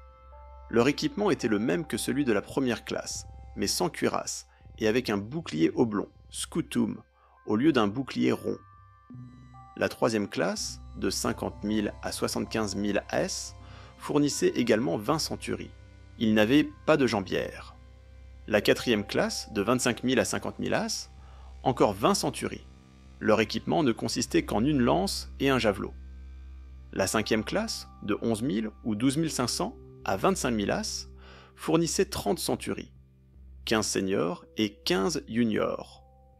Il s'agissait de frondeurs et de lanceurs de javelots légèrement armés. De plus, il y avait 2 centuries d'artisans, fabris, rattachés à la première classe, et 2 centuries de musiciens, trompettistes et clairons, rattachés à la 4e ou 5e classe. Les citoyens dont le patrimoine était inférieur au minimum fixé pour la 5e classe, moins de 11 000 as, étaient appelés prolétaires. Prolétarii, ceux qui ne donnent à l'État que leur descendance, prole, ou capite censi, recensé par tête et non par patrimoine. Il constituait une centurie et était exempté du service militaire, sauf en cas d'urgence. Au total, ainsi, il y avait 193 ou 194 centuries. Ce système eut une immense importance. Premièrement, il créait une nouvelle base pour le recrutement de l'armée. Désormais, chaque citoyen servait en fonction de ses moyens matériels, s'équipant lui-même. Cela rendait l'armée romaine plus organisée et efficace. Deuxièmement, sur la base du système centuria, furent créées de nouvelles assemblées populaires, les comices centuriats, comitia centuriata. Le vote dans ces comices se déroulait par centurie, chaque centurie ayant une voix. Étant donné que la première classe et les cavaliers réunis formaient 98 centuries, 80 plus 18, c'est-à-dire la majorité, 98 sur 193, ils décidaient de facto de l'issue de tout vote s'ils agissaient à l'unanimité. Cela assurait la prédominance de la partie la plus riche et la plus noble de la citoyenneté. Les comices centuriates éclipsèrent avec le temps les anciennes assemblées curiates et devinrent l'organe le plus important du pouvoir législatif. Elles élisaient les magistrats supérieurs, déclaraient la guerre et concluaient la paix, adoptaient les lois, réglaient les questions de vie et de mort des citoyens. Ainsi, la réforme de Servius Tullius, bien qu'elle conférât des droits formels à tous les citoyens, renforçait en réalité le pouvoir des possédants. Mais, d'autre part, elle ouvrait l'accès à la vie politique et au service militaire à ceux qui n'appartenaient pas à l'ancienne aristocratie gentilice, mais possédaient une fortune suffisante, par exemple les plébéiens enrichis. Cela fut important pour la consolidation de la société romaine. On attribue également à Servius Tullius l'extension du territoire urbain de Rome. Il aurait inclus dans l'enceinte de la ville les collines Quirinal, Viminal et Esquilin, portant le nombre de collines faisant partie de la ville à 7, bien que la liste exacte des 7 collines ait pu varier selon les époques. Il divisa la ville en 4 tribus urbaines, palatines, suburanes, esquiliniennes et collines, et, peut-être, créa également des tribus rurales pour les citoyens vivant en dehors de l'enceinte de la ville. Cette division en tribus était utilisée pour effectuer le cens et le recrutement dans l'armée. L'acte le plus important de Servius Tullius fut la construction d'une nouvelle muraille défensive autour de Rome, connue sous le nom de mur Servian. Cette muraille englobait un territoire considérablement plus vaste que les fortifications précédentes et constituait une puissante fortification. Elle servit de protection à Rome pendant plusieurs siècles, jusqu'à la construction des murs auréliens au IIIe siècle après JCC. Des vestiges archéologiques de cette muraille, bien que la plupart datent d'une époque plus tardive, le IVe siècle avait JC, après l'invasion gauloise, peuvent encore être vus à Rome. Servius Tullius accorda également de l'attention à la religion. Il construisit un temple de Diane sur la colline de l'Aventin. Ce temple devait devenir un sanctuaire commun à toutes les villes latines, ce qui soulignerait le rôle prépondérant de Rome dans la Ligue latine. Il contribua également à la diffusion du culte de la fortune, déesse de la chance, à laquelle il, selon la tradition, devait lui-même beaucoup. En politique étrangère, Servius Tullius s'efforça de maintenir des relations pacifiques avec ses voisins, en particulier avec les Latins et les Étrusques, préférant la diplomatie aux actions militaires. Il conclut une alliance avec les villes latines, qui reconnurent l'hégémonie de Rome. La légende dit que Servius Tullius était populaire auprès du peuple, en particulier parmi les plébéiens, dont il améliora quelque peu la condition par ses réformes. Par exemple, il abolit l'esclavage pour dette pour ceux qui ne pouvaient rembourser leurs dettes, bien que cette affirmation soit contestée, et peut-être se réfère à des lois plus tardives. Cependant, ces réformes et son origine suscitèrent le mécontentement d'une partie de l'ancienne aristocratie patricienne, qui voyait en lui un usurpateur et un destructeur des anciennes institutions. Particulièrement hostiles à lui étaient les Fils, ou, selon une autre version, les petits-fils, de Tarquinius Priscus, Lucius Tarquinius, plus tard surnommé le Superbe, et Aruns Tarquinius. Servius Tullius, tentant de se réconcilier avec eux et de renforcer sa position, leur donna en mariage ses 2 filles, toutes 2 nommées Tullia. L'aînée Tullia, plus douce et vertueuse, échut à l'ambitieux et cruel Lucius. La cadette, au contraire, était une intrigante ambitieuse et impitoyable, et elle épousa le plus doux à Reims. Cette répartition des forces mena à la tragédie. La jeune Tullia et Lucius Tarquinius, unis par une même soif de pouvoir et le mépris pour leurs conjoints, complotèrent. Ils éliminèrent leurs partenaires inadéquats. Aron et l'aînée Tullia moururent dans des circonstances mystérieuses, peut-être empoisonnés, et se marièrent. Désormais, ils avaient un objectif commun, renverser Servius Tullius et s'emparer du pouvoir. Lucius Tarquinius commença à s'opposer ouvertement au vieux roi, l'accusant d'avoir usurpé illégalement le pouvoir, de flatter les plébéiens, de violer les droits des patriciens. Il rassemblait autour de lui les aristocrates mécontents, soudoyait des partisans, préparait un coup d'État. Servius Tullius, malgré son âge, tentait de lui résister, s'appuyant sur le soutien du peuple. Mais les forces étaient inégales.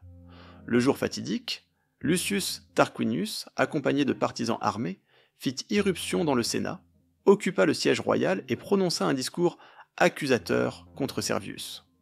Quand Servius Tullius, appelé du palais, arriva dans la curie et tenta de protester, Lucius le saisit et le précipita des marches du bâtiment du Sénat sur les pierres du forum. Le vieux roi, encore vivant mais grièvement blessé, fut achevé dans la rue par des assassins envoyés par Lucius. Et puis se produisit un épisode qui est entré dans l'histoire romaine comme un symbole d'une cruauté et d'une illégalité extrême. Tullia, fille de Servius et épouse de Lucius Tarquinius, se précipita vers le forum pour être la première à saluer son mari comme nouveau roi. Son char passait dans la rue où gisait le cadavre ensanglanté de son père. Le conducteur, horrifié, arrêta les chevaux. Mais Tullia, impatiente, lui ordonna de rouler directement sur le corps. Le char, éclaboussé du sang du roi assassiné, continua sa route, et la rue reçut depuis le nom de Vicus Sceleratus, rue du crime. Ainsi se termina tragiquement le règne de Servius Tullius, l'un des rois les plus remarquables et réformateurs de Rome.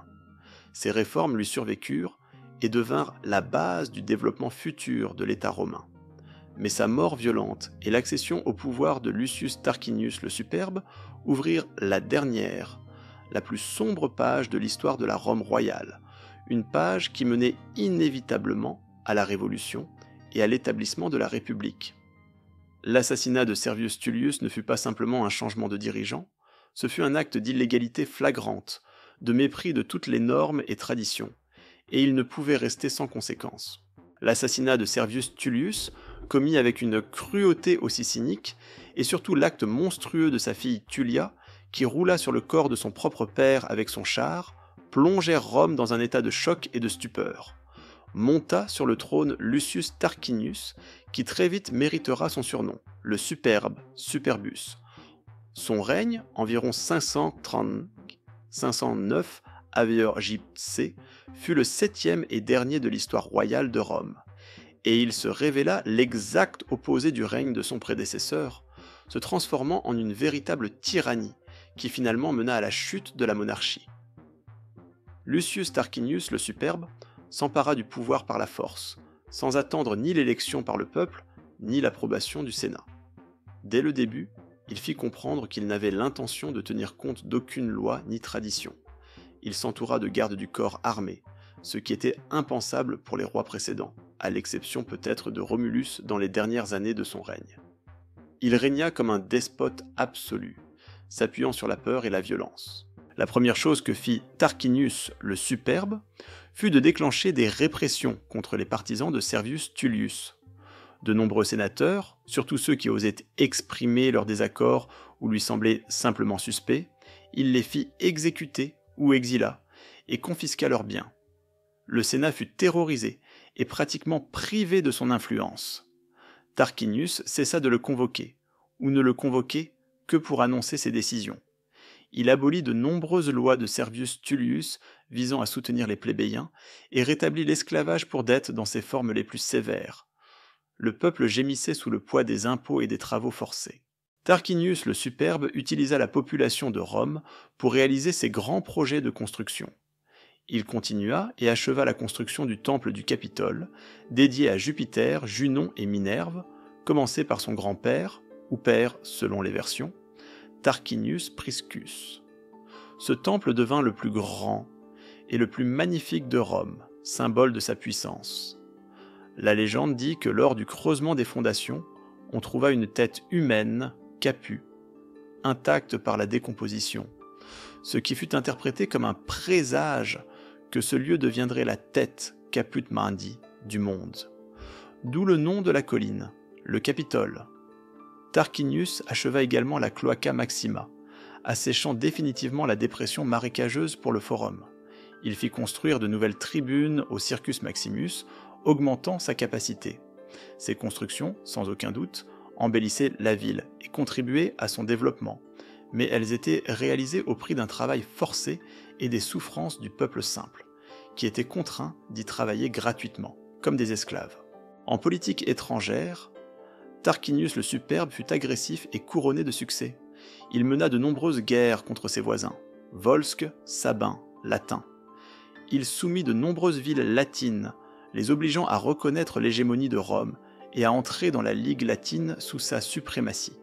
Il fonda des colonies romaines à Signia et Circei, renforçant l'influence romaine dans la région. Tarquinius le Superbe s'empara également de la ville de Gabii par la ruse.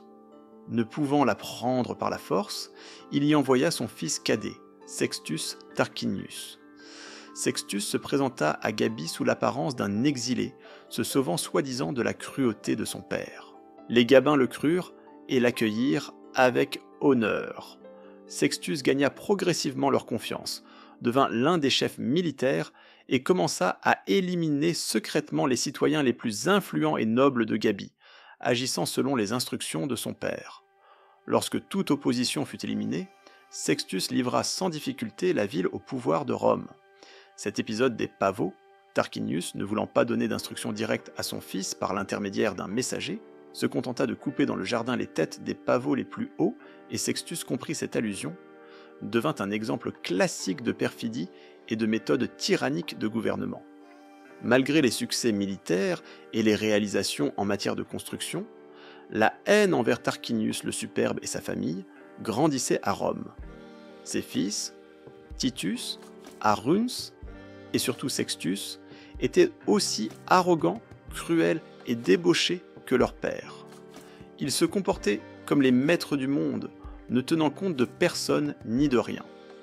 La patience des Romains s'épuisait progressivement. La légende associe le renversement de Tarquinius à un autre célèbre présage. Un jour, un serpent sortit d'une colonne du palais, ce qui effraya beaucoup le roi. Il décida d'envoyer des ambassadeurs à l'oracle de Delphes en Grèce, pour connaître la signification de ce présage. Parmi les ambassadeurs se trouvaient ses fils Titus et Aruns, ainsi que son neveu Lucius Junius Brutus. Brutus, pour éviter le sort de nombreux nobles romains tués par Tarquinius, feignait la folie. Brutus en latin signifie idiot, stupide. Les fils du roi se moquaient de lui, mais le prirent avec eux comme bouffon. À Delphes, après que l'oracle eut répondu à la question du roi, la réponse était obscure et annonçait la chute de son pouvoir. Les fils de Tarquinius demandèrent lequel d'entre eux hériterait du royaume. L'oracle répondit « Celui qui embrassera sa mère le premier ». Titus et Aruns se précipitèrent pour embrasser leur mère à leur retour à Rome. Mais Brutus, feignant de trébucher, tomba à terre et l'embrassa, disant que la terre est la mère commune de tous les hommes.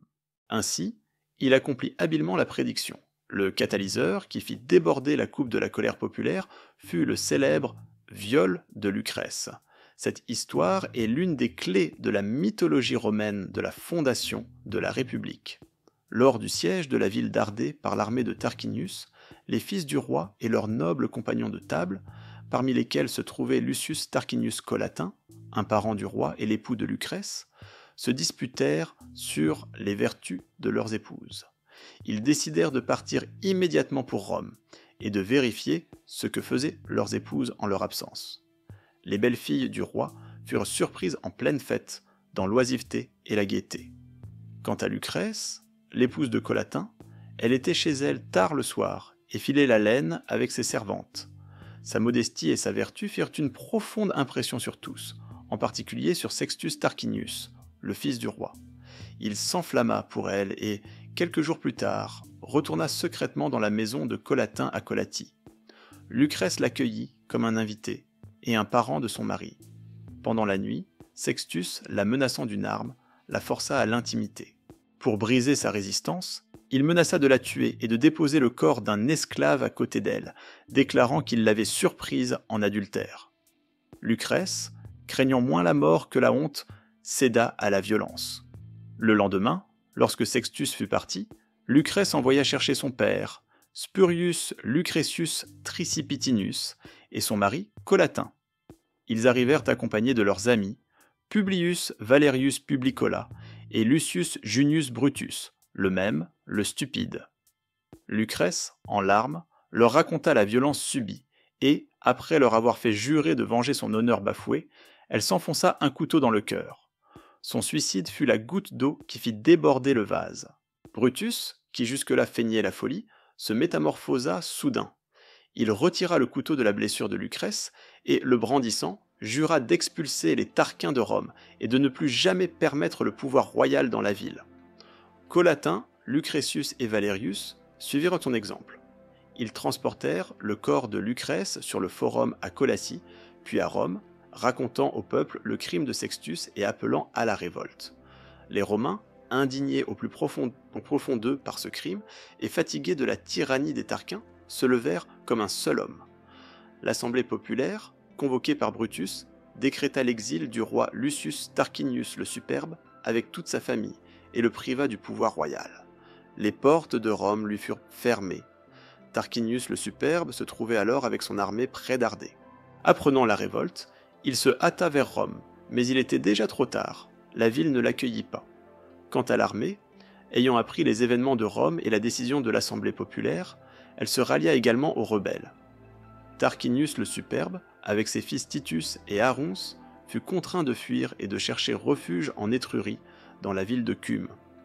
Sextus Tarquinius s'enfuit à Gabii, où les habitants locaux, se souvenant de ses anciennes méfaits, le tuèrent.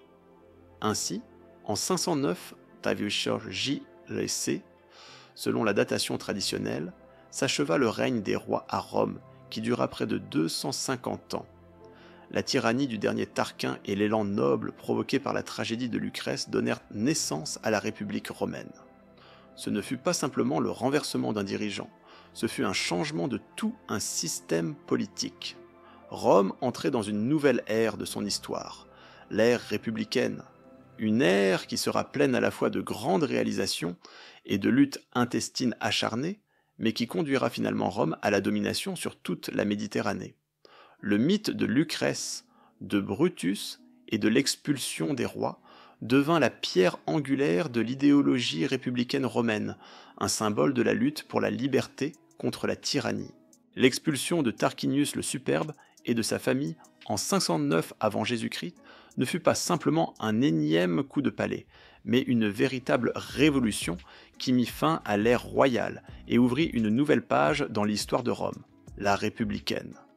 Cette transition fut difficile et loin d'être pacifique, mais elle jeta les bases du système politique qui durera près de 5 siècles et conduira Rome à une puissance inouïe. Ayant renversé le dernier roi, les Romains furent confrontés à la nécessité de créer une nouvelle forme de gouvernement. Ils étaient résolus à ne plus jamais permettre la concentration du pouvoir entre les mains d'un seul homme. L'idée de roi, rex, devint pour eux si odieuse que le mot lui-même acquit une connotation extrêmement négative. Les principaux architectes du nouveau régime furent les héros de la révolte récente, Lucius Junius Brutus et Lucius Tarquinius Collatin, le mari de Lucrèce. Ce sont eux qui, sur proposition de Brutus, furent élus premiers consuls, les plus hauts magistrats de la Nouvelle République. Le pouvoir consulaire était une sorte de pouvoir royal modifié, mais avec des limitations substantielles. Premièrement, il y avait 2 consuls, et ils possédaient des droits égaux, y compris le droit de veto, intercessio, sur les décisions de l'autre. Cela empêchait l'usurpation du pouvoir par l'un d'eux. Deuxièmement, les consuls étaient élus pour un mandat strictement limité, 1 an. À l'expiration de ce mandat, ils redevenaient des particuliers et pouvaient être poursuivis pour leurs actes pendant leur règne. Troisièmement, leur pouvoir n'était pas héréditaire. Ces principes, collégialité, durée limitée et élection, devinrent fondamentaux pour toutes les magistratures républicaines. Les consuls héritèrent des rois le pouvoir militaire, impérium et civil suprême. Ils commandaient l'armée, convoquaient le Sénat et les assemblées populaires, exerçaient la justice. Les symboles de leur pouvoir rappelaient également ceux des rois, la chaise curule, la toge prétexte, 12 licteurs avec les faisceaux. Cependant, à l'intérieur de la ville de Rome, les haches étaient retirées des faisceaux, symbolisant que le droit de vie et de mort des citoyens appartenait à l'Assemblée populaire.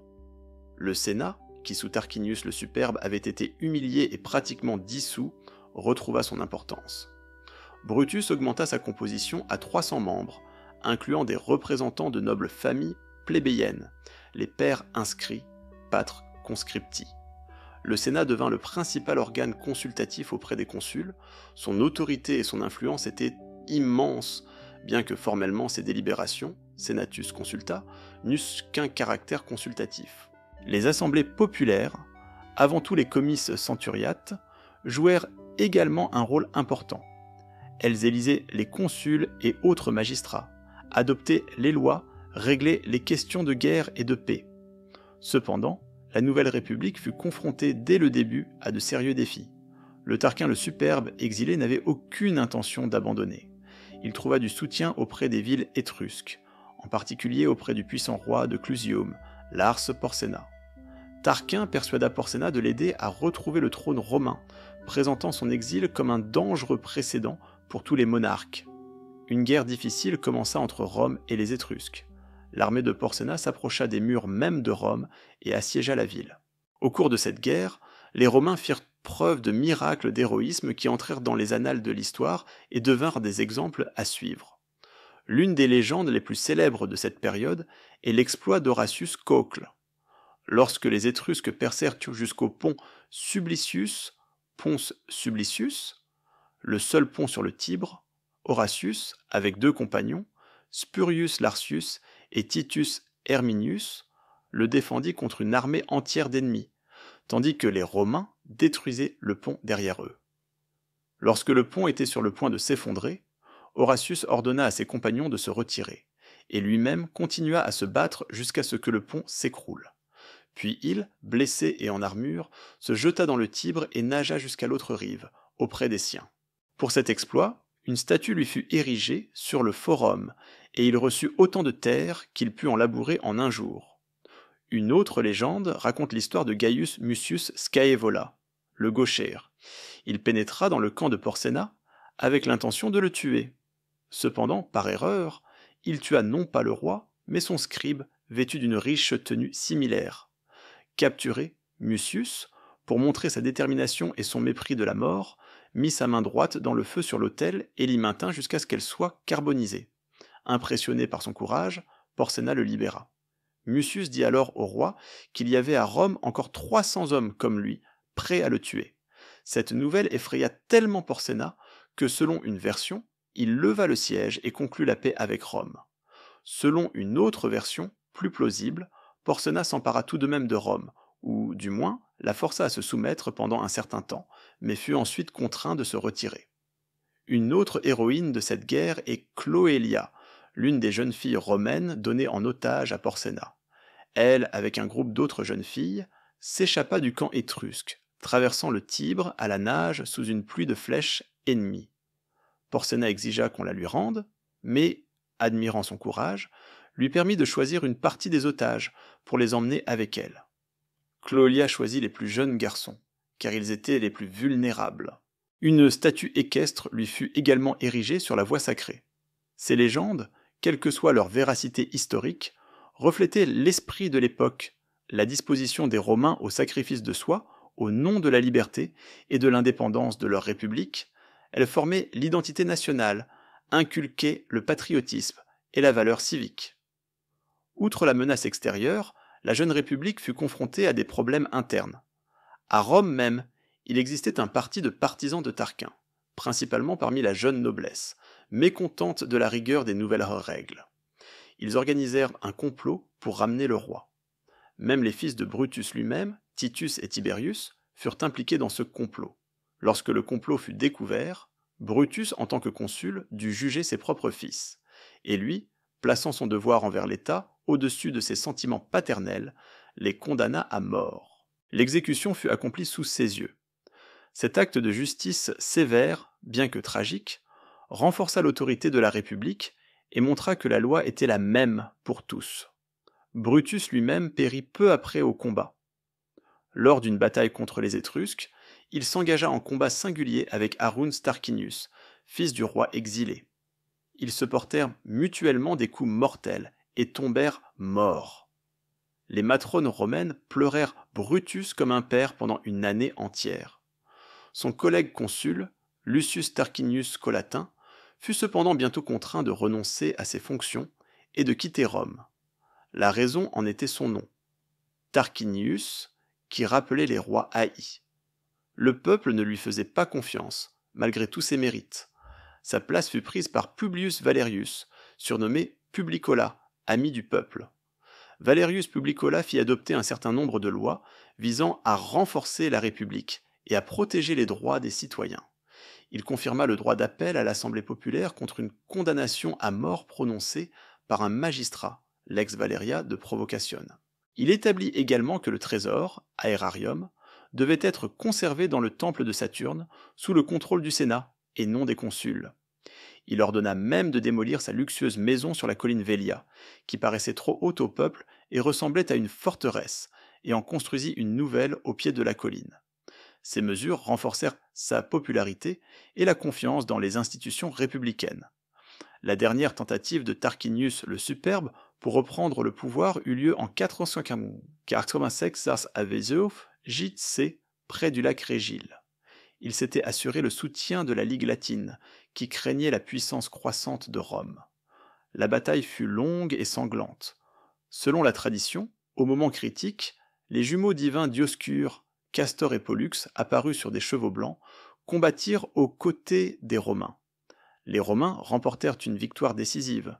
Tarquinius le Superbe perdit définitivement tout espoir de retour et mourut en exil à Cume.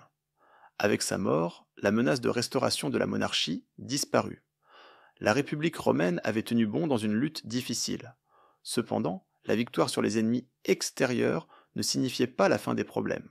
À l'intérieur même de la société romaine, un grave conflit se préparait entre les patriciens, l'aristocratie de naissance, qui monopolisait toutes les hautes fonctions et possédait la majeure partie des terres, et les plébéiens, le peuple simple, qui supportait l'essentiel du poids des guerres et des impôts, mais était pratiquement privé de droits politiques.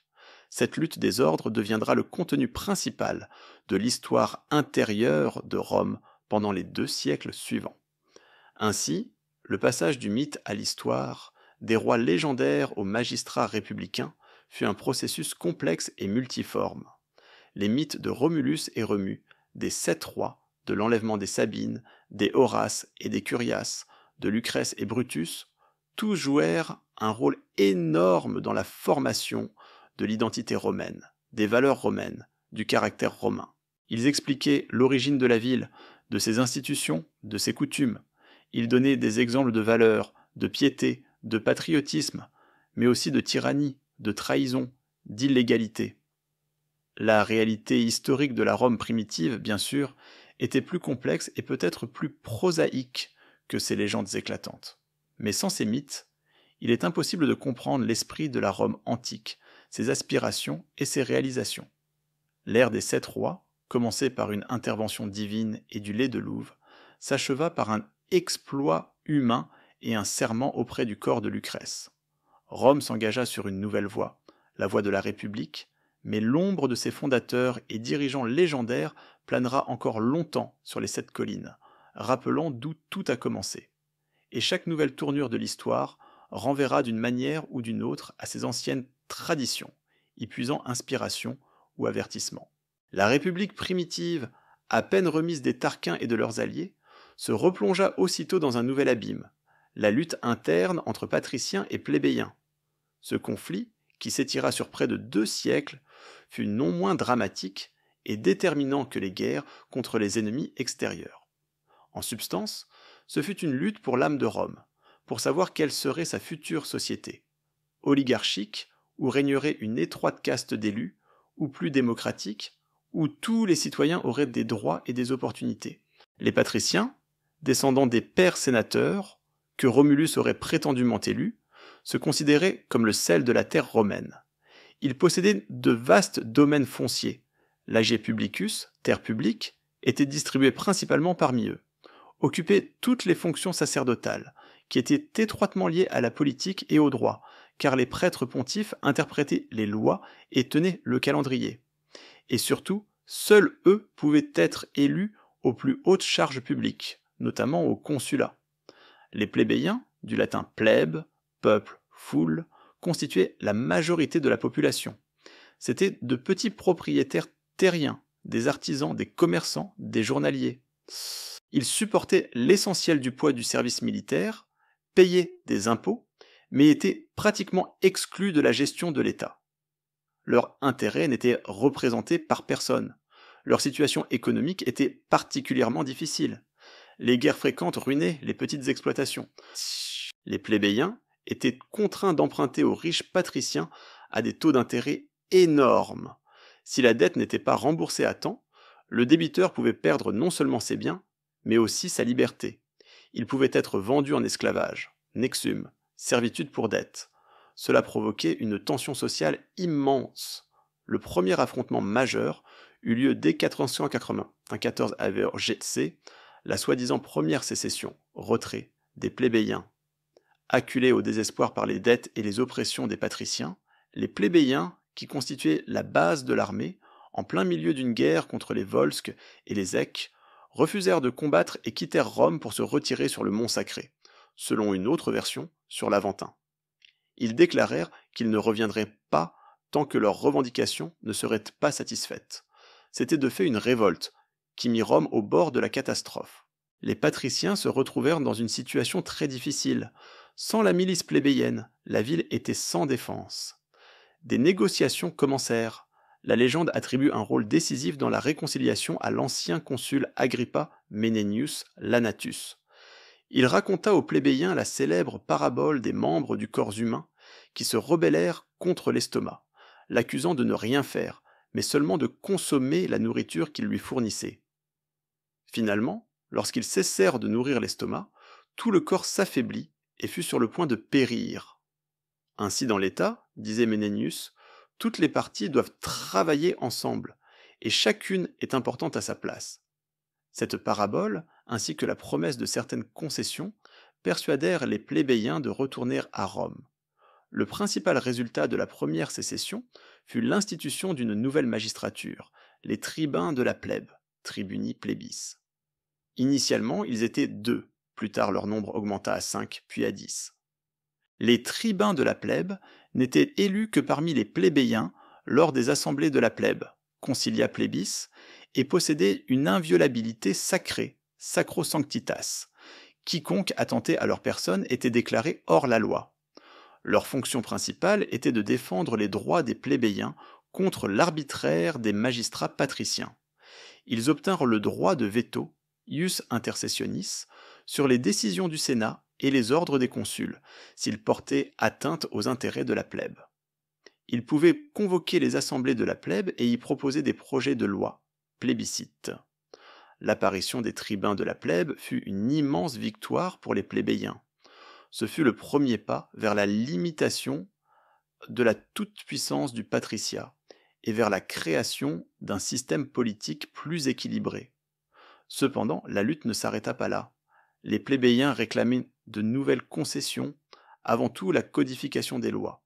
Auparavant, les lois étaient non écrites, leur interprétation était entre les mains des prêtres pontifes patriciens, ce qui ouvrait la voie à l'arbitraire. Après une longue lutte, les patriciens furent contraints de céder. En 451 Avemgipskese fut élue une commission de 10 hommes, les decemvir, decemviri legibus scribundis, 10 hommes pour écrire les lois, à qui fut transférée toute la plénitude du pouvoir dans l'État pour 1 an afin de compiler un code de loi. Consuls et tribuns de la plèbe renoncèrent à leurs fonctions pendant ce temps. La première collège de decemvir, composée uniquement de patriciens, rédigea 10 tables de loi. Mais comme le travail n'était pas achevé, un second collège fut élu l'année suivante, dans lequel, selon certaines informations, entrèrent également des plébéiens. Ce second collège ajouta 2 autres tables, et ainsi apparurent les célèbres lois des 12 tables, Lege Duodecim Tabularum. Ces lois furent gravées sur des tablettes de bronze et exposées sur le forum pour être vues de tous. Les lois des 12 tables devinrent la base du droit romain pendant de nombreux siècles. Elles fixaient les normes de droit privé et public, régulaient les relations familiales, les questions de propriété, les obligations de dette, le processus judiciaire. Bien qu'elles fussent assez sévères, par exemple, elles maintenaient la servitude pour dette, prévoyaient des peines cruelles, leur importance était immense. Elles établissaient l'égalité de tous les citoyens devant la loi, au moins formelle, limitaient l'arbitraire des juges, rendaient le droit plus accessible et compréhensible. Cependant, la seconde collège de Décemvir, dirigée par Appius Claudius, ne voulut pas renoncer à ses pouvoirs à l'expiration de l'année et tenta d'établir un régime tyrannique. Les Décemvirs se comportaient comme des despotes, ignorant le Sénat et le peuple. Un autre épisode tragique, très similaire à l'histoire de Lucrèce, fit déborder la coupe. Appius Claudius s'enflamma de passion pour la jeune plébéienne Virginia, fille du centurion Lucius Verginius, et fiancée de l'ancien tribun de la plèbe Lucius Icilius. Pour l'obtenir, Appius Claudius incita son client à déclarer Virginia esclave en fuite. Lorsque l'affaire fut examinée devant le tribunal, Appius Claudius lui-même, en tant que président, rendit une décision en faveur de son client. Le père de la jeune fille, Lucius Verginius, voyant qu'il ne pouvait sauver sa fille du déshonneur, arracha un couteau à un boucher sur le forum et, sous les yeux de tous, la poignarda, s'écriant « Ce n'est qu'ainsi que je peux préserver ta liberté et ton honneur !» Cet acte provoqua une indignation générale. Les plébéiens quittèrent à nouveau Rome pour le Mont Sacré. Seconde sécession. Les Décemvirs furent renversés. Appius Claudius se suicida en prison. Le pouvoir des consuls et des tribuns de la plèbe fut rétabli. Les lois des 12 tables, cependant, furent approuvées et devinrent la base du système juridique. La lutte continua. Les plébéiens obtinrent l'abolition de l'interdiction des mariages entre patriciens et plébéiens. Cette interdiction fut inscrite dans les 12 tables, mais fut bientôt abrogée par la loi Canuleia en 445 Aves J.C. L'accès aux magistratures supérieures, avant tout au consulat, le règlement de la question agraire, redistribution de la terre publique. Progressivement, étape par étape, les plébéiens gagnèrent de nouveaux droits. En 444, avec J.C., fut créée la fonction de tribun militaire à pouvoir consulaire, à laquelle les plébéiens pouvaient également être élus, bien que les patriciens sabotassent longtemps leur élection. En 357 avant où J.C. furent adoptées les lois Licinio-Sextiennes, qui constituèrent un jalon majeur dans la lutte des ordres. Ces lois prévoyaient 1. L'un des consuls devait être élu parmi les plébéiens. 2. La taille du domaine foncier qu'un citoyen pouvait posséder sur les terres publiques, age publicus, était limitée. 3. La situation des débiteurs était allégée. Une partie des intérêts payés était imputée au remboursement du capital, et le montant restant était payé par versement échelonné.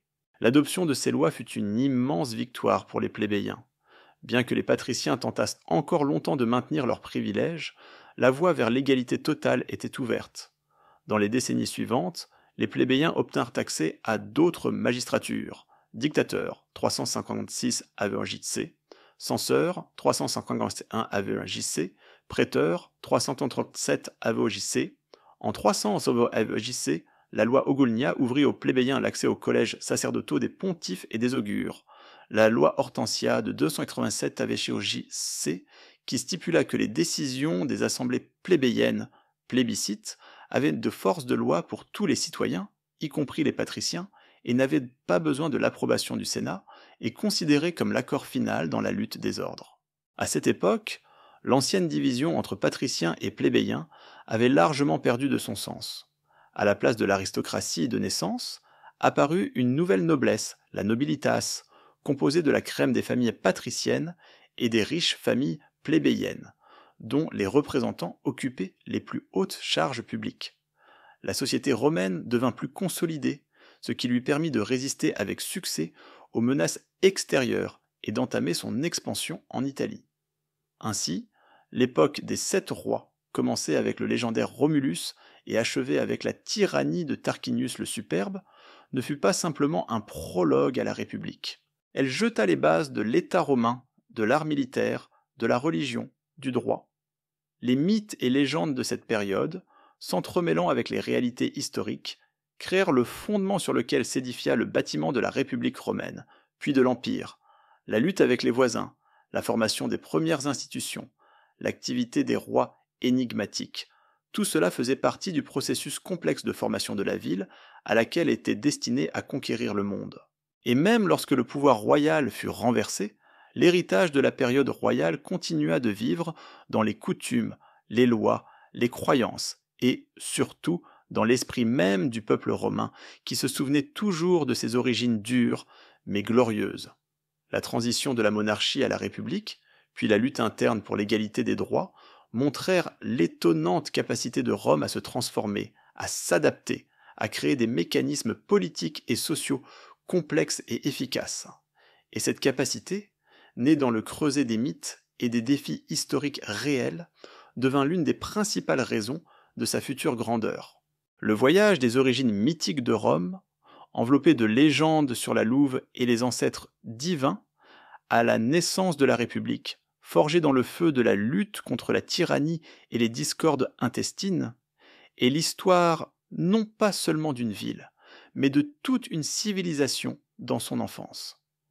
Les 7 rois, de Romulus à Tarquinius le Superbe, chacun à sa manière, contribuèrent à la formation de ce que nous appelons aujourd'hui la Rome antique.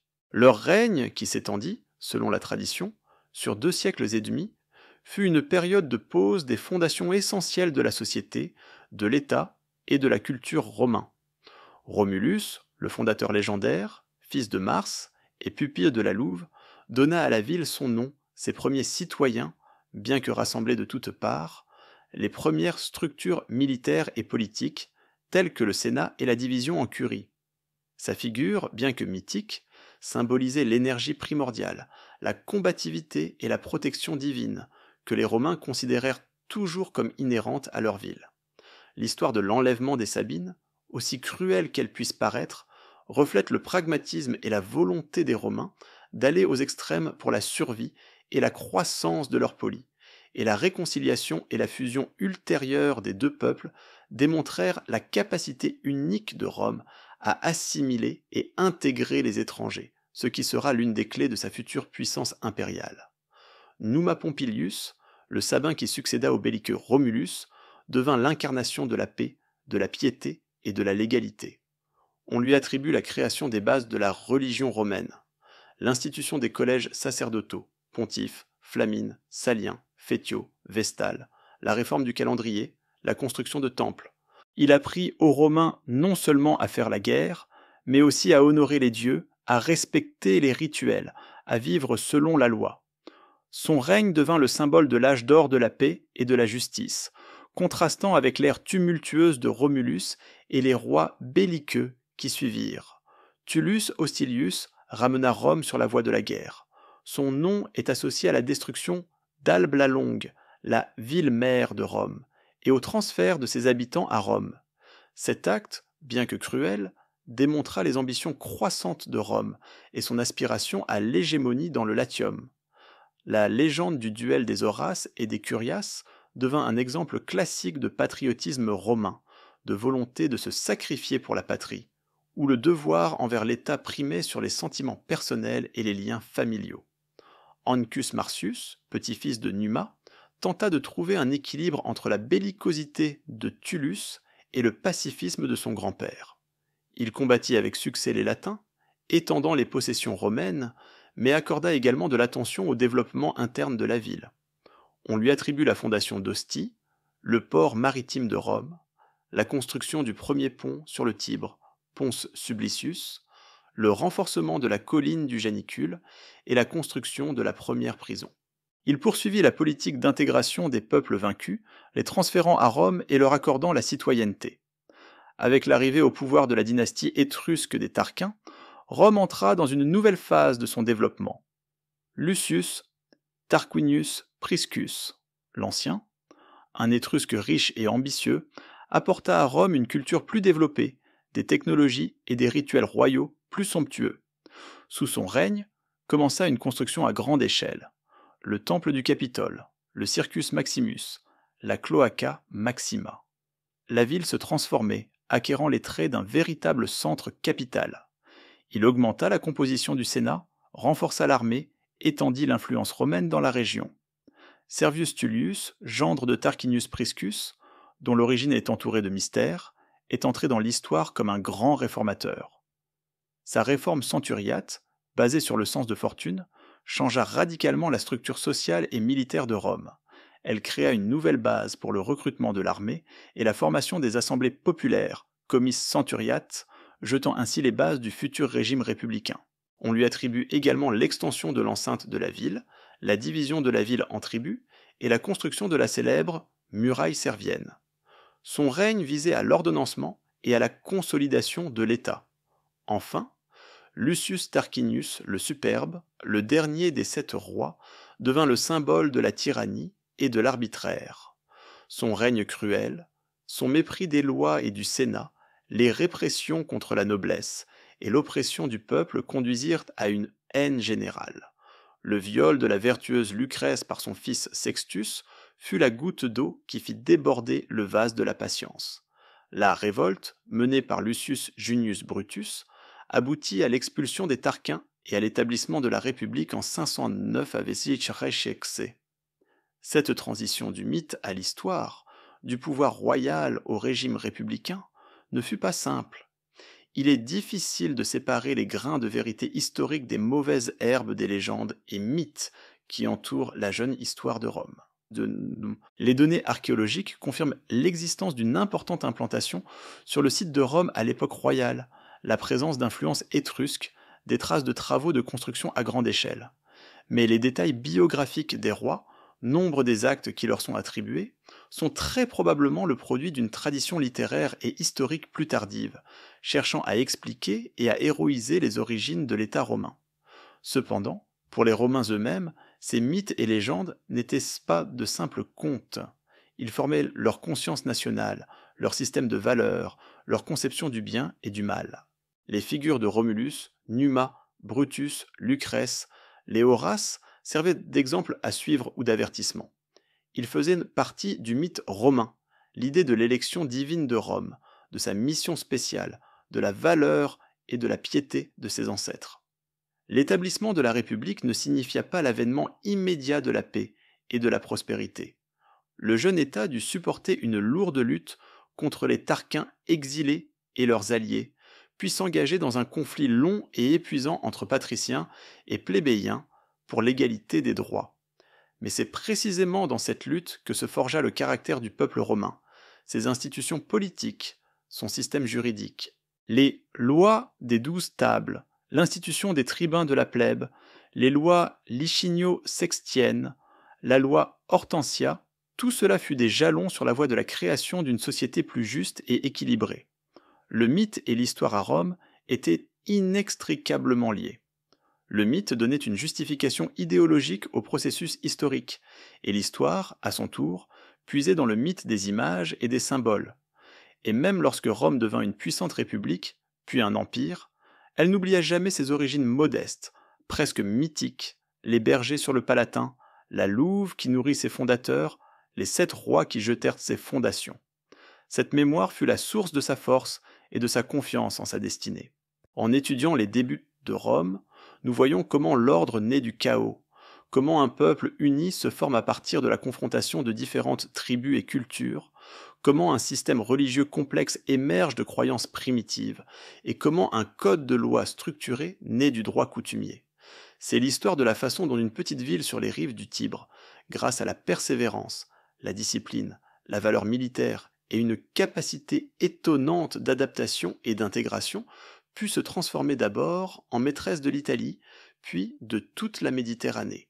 Et bien que l'ère des rois se soit achevée, son héritage continua de vivre, déterminant la voie de Rome pour de nombreux siècles à venir.